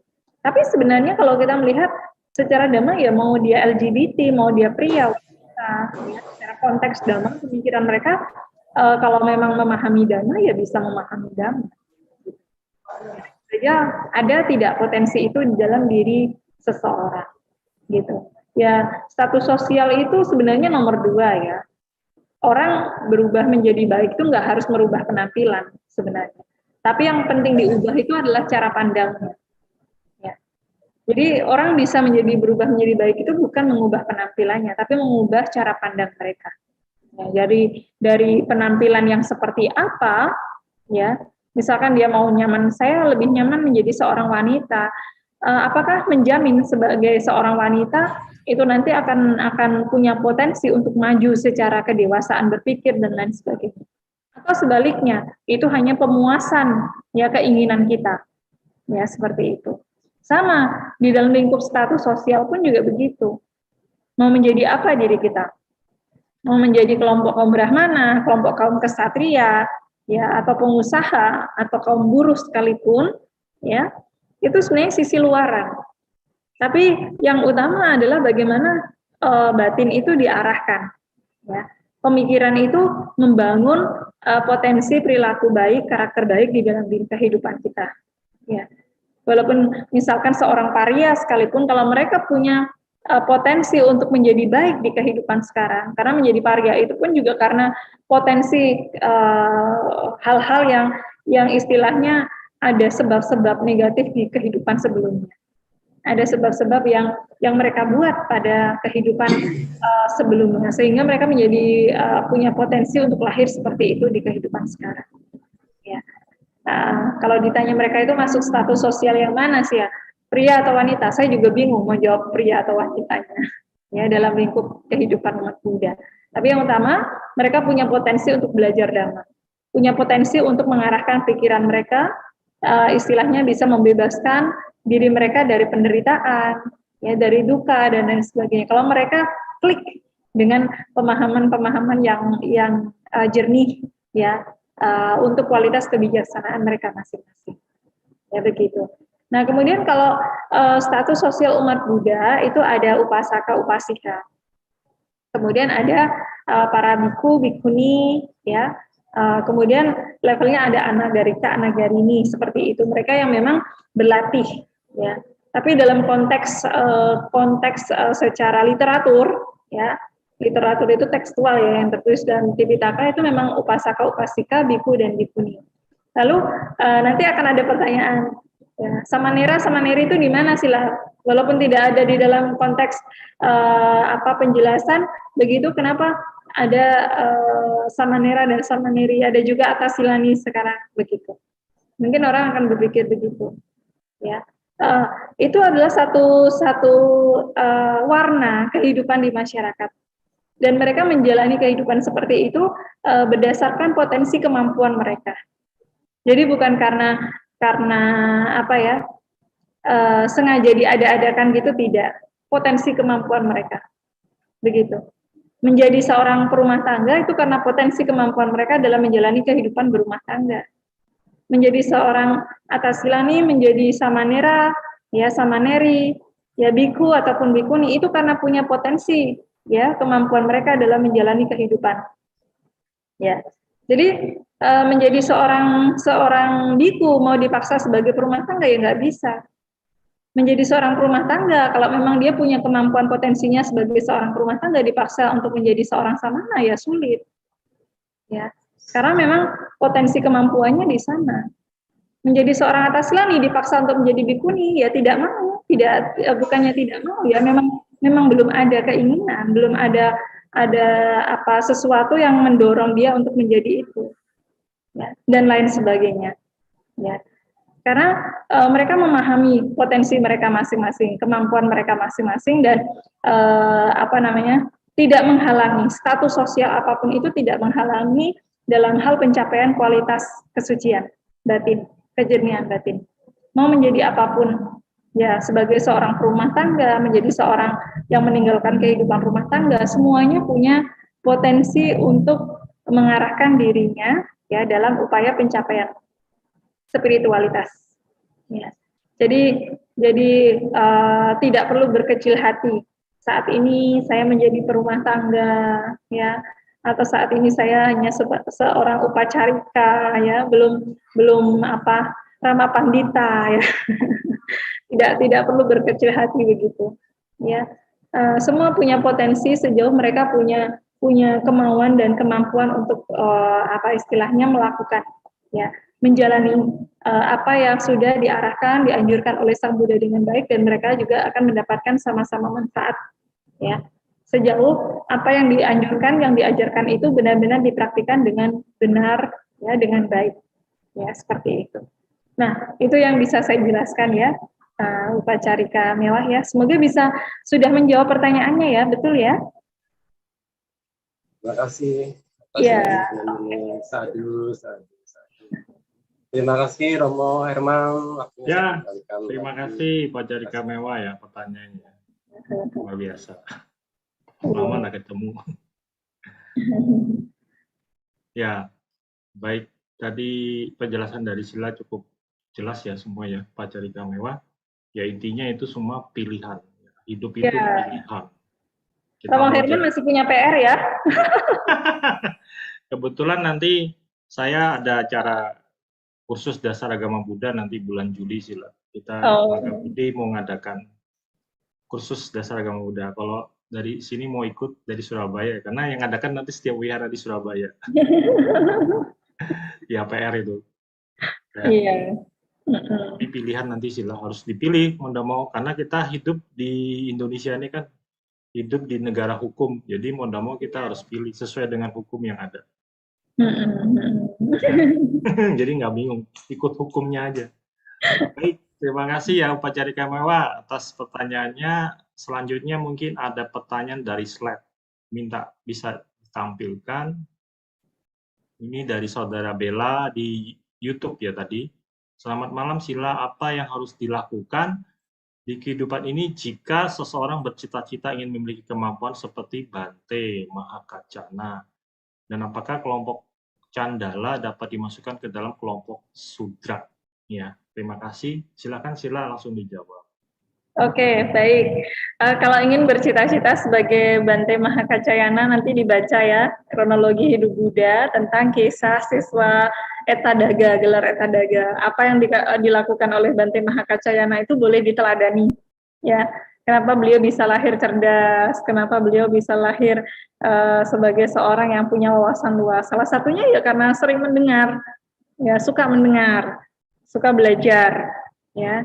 Kemudian juga beliau itu punya potensi ya untuk menjelaskan segala sesuatu secara rinci, itu punya wawasan luas karena ya pemahaman-pemahaman kebijaksanaan beliau. Dan itu memang perlu dilatih. Jadi kehidupan kita sekarang kalau kita ingin berkembang dalam kualitas kebijaksanaan dan lain sebagainya, ya harus banyak mendengar, harus banyak belajar, harus banyak merenungkan hal-hal yang bajik ya, suatu kebenaran itu untuk diri kita sendiri. Kemudian juga praktik dhamma itu penting, dan samadhi itu yang juga dianjurkan. Ya, 5 hal itu yang harus dilaksanakan.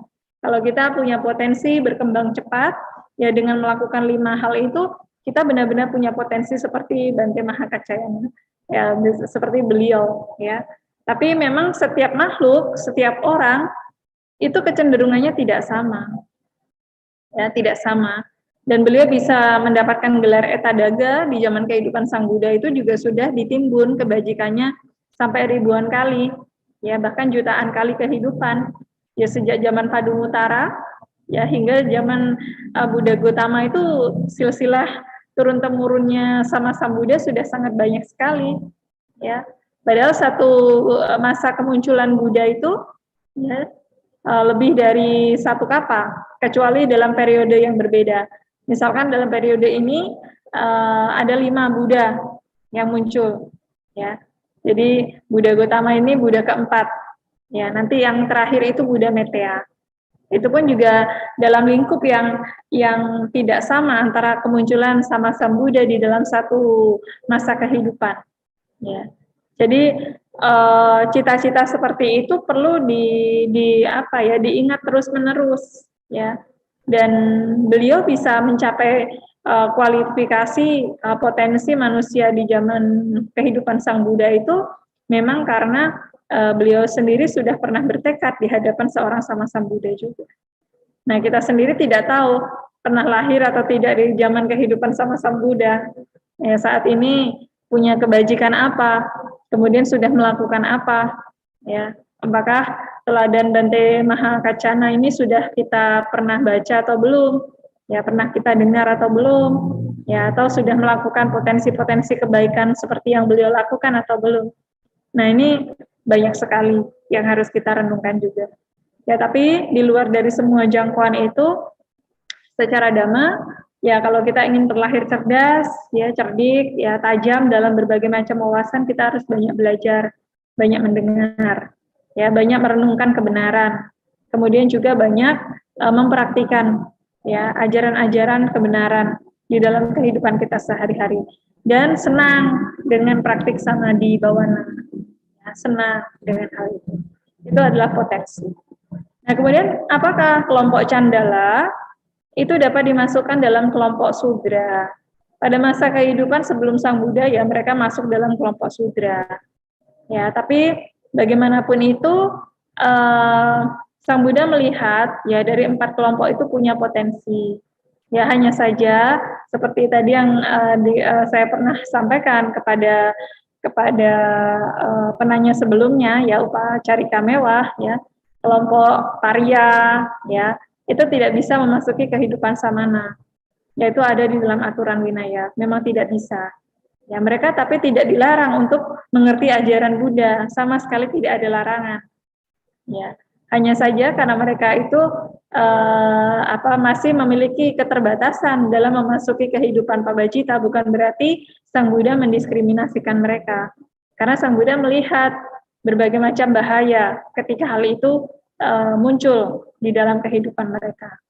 Ya, tapi untuk mempraktikkan Dhamma sesuai ajaran Sang Buddha itu tidak mendapatkan satu diskriminasi ya oleh Sang Buddha. Ya, mereka pun juga punya potensi untuk bisa memahami Dhamma dengan baik. Ya, seperti itu. Itu jawaban dari saya ya, semoga bisa dipahami. Ya, terima kasih. Baik, terima kasih Sila atas jawabannya ya dari Saudara Bella yang ada di YouTube tadi melalui chat komen. Ya, jadi kalau kita mau jadi Mahakacana ya kita harus baca nih riwayat hidupnya Mahakacana. Kenapa beliau seperti itu ya?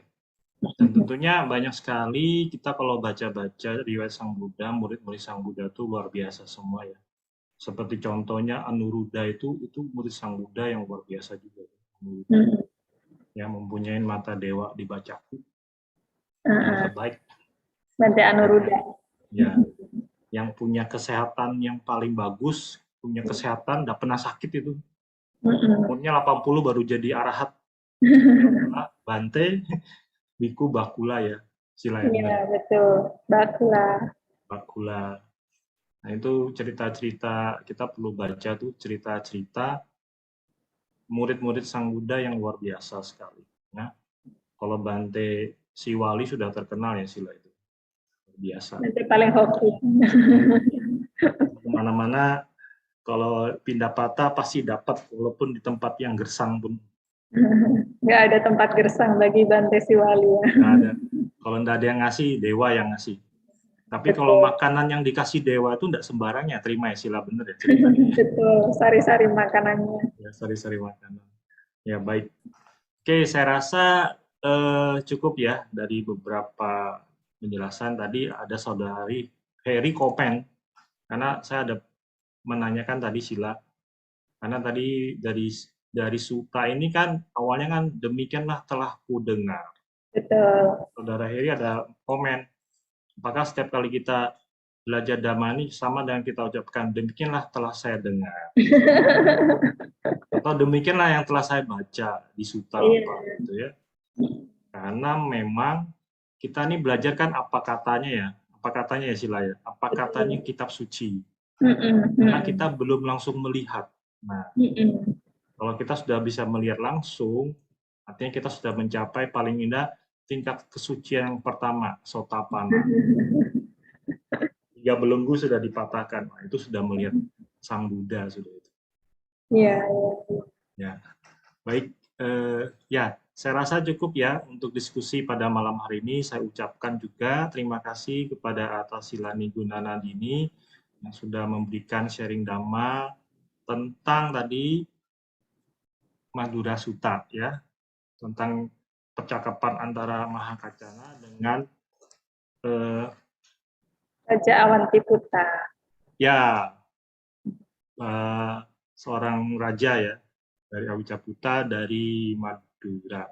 Baik, semoga apa yang kita sama-sama diskusikan ini dapat memberikan satu manfaat ya kepada kita untuk bisa mengembangkan lagi satu kebajikan bagi kita. Karena semua orang, semua golongan apapun yang ada pasti bisa mempunyai potensi untuk berbuat baik, ya. Tidak dipandang golongan apapun.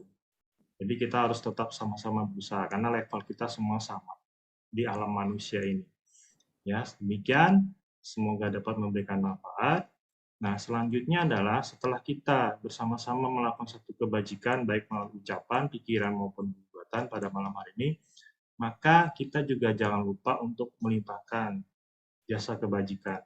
Tapi sebelum saya minta closing statement dulu dari Sila untuk memberikan satu closing statement pada kita untuk sharing Dhamma pada malam hari. Silakan dulu closing statement-nya, Sila. Oke, baik. Terima kasih Romo Herman ya. Jadi melalui Madura Sutta ini kita dijelaskan secara langsung bahwa Sang Buddha memberikan gambaran ya termasuk juga penjelasan dari Bante Mahakacayana memberikan gambaran terkait dengan 4 sistem kasta yang berlaku di masyarakat India kuno itu merupakan satu gambaran saja, gambaran peribahasa, perumpamaan saja. Tapi pada kenyataannya 4 sistem kasta, ya baik itu dari kasta Brahmana, Ksatria, Waisya ataupun Sudra, mereka memiliki potensi sama-sama untuk bisa dihormati, dihargai, kemudian juga memiliki potensi untuk lahir di alam rendah, lahir di alam bahagia, bahkan juga mereka bisa memiliki potensi ketika menjalani kehidupan samana, mendapatkan penghormatan dan mendapatkan pelayanan yang sesuai karena perilaku-perilaku mereka yang baik ketika menjalani kehidupan sesuai dengan perilaku dan karakter baik mereka. Oleh karena itu, dimanapun kita saat ini terlahir, jika potensi baik itu bisa dikembangkan, kita pada dalam kehidupan saat ini kita mendapatkan manfaat-manfaat juga dari pengembangan potensi itu. Ya, terima kasih. Semoga semuanya semakin semangat ya dalam praktik dhamma dimanapun kita berada dan mendapatkan manfaat-manfaat dari pembelajaran sutta pada malam hari ini. Ya, semoga semuanya berbahagia dan anugerah. Terima kasih. Ya, terima kasih Sila atas closing statement-nya. Ya baik, tadi sudah saya sampaikan, sesi berikutnya adalah marilah kita bersama-sama melimpahkan jasa kebajikan kita yang kita telah lakukan pada malam hari ini. Semoga para leluhur yang telah meninggal dapat menerima ya atas jasa kebajikan kita ini. Nah, saya mohon Sila untuk bisa memimpin pembacaan Paritapatidana. Silakan Sila. Oke. Ya, semoga kebajikan yang kita lakukan bersama pada malam hari ini dapat diketahui oleh para sanak keluarga yang telah meninggal. Semoga mereka berbahagia. Semoga para dewa dan lain-lain juga turut mengerti apa yang kita lakukan pada malam hari ini. Semoga mereka semua berbahagia. Mari kita melakukan patidana.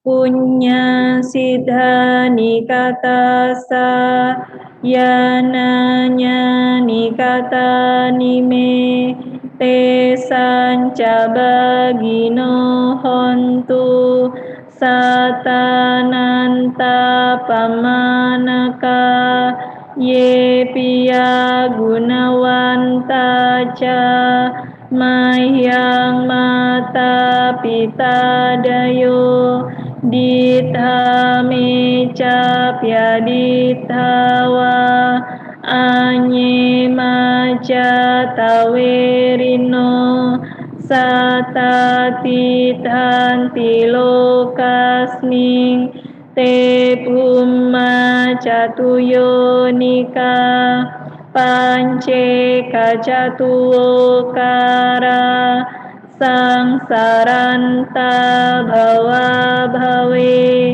nyatang ye patidaname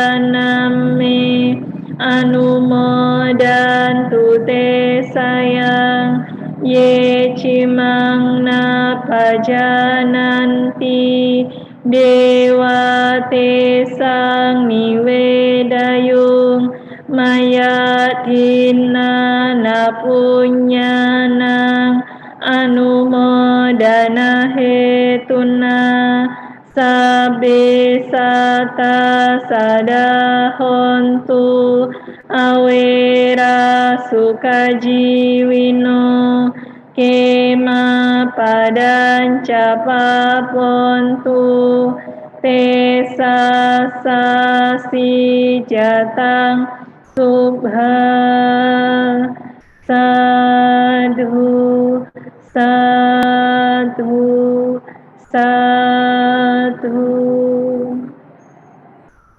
Ya, baik, terima kasih semuanya. Anumodana ya. Baik, Anumodana, terima kasih juga kepada Tasila Gunanandini dan kepada Bapak Ibu, Mama Ramani, serta saudara-saudari partisipan baik ada yang di Zoom maupun di YouTube atas kesempatan yang kita berikan pada malam hari ini untuk diskusi dhamma. Nah, selanjutnya untuk menutup acara saya akan memimpin untuk pembacaan nama Karapata. Kita menghormat kepada Triratana Buddha, Dhamma, dan Sangha.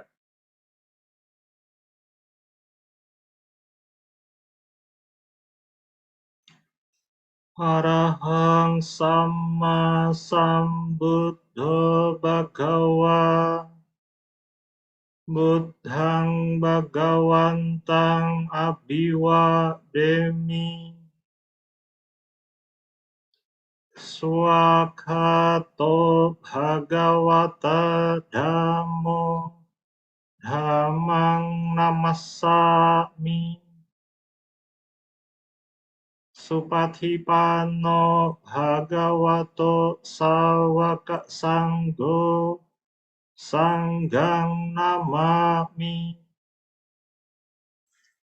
Sabe Sata Bawantu Sukitata. Semoga semua makhluk hidup berbahagia. Sadu, sadu, sadu. Baik, Rama-Ramani, Ibu Bapak, serta saudara-saudari sedama.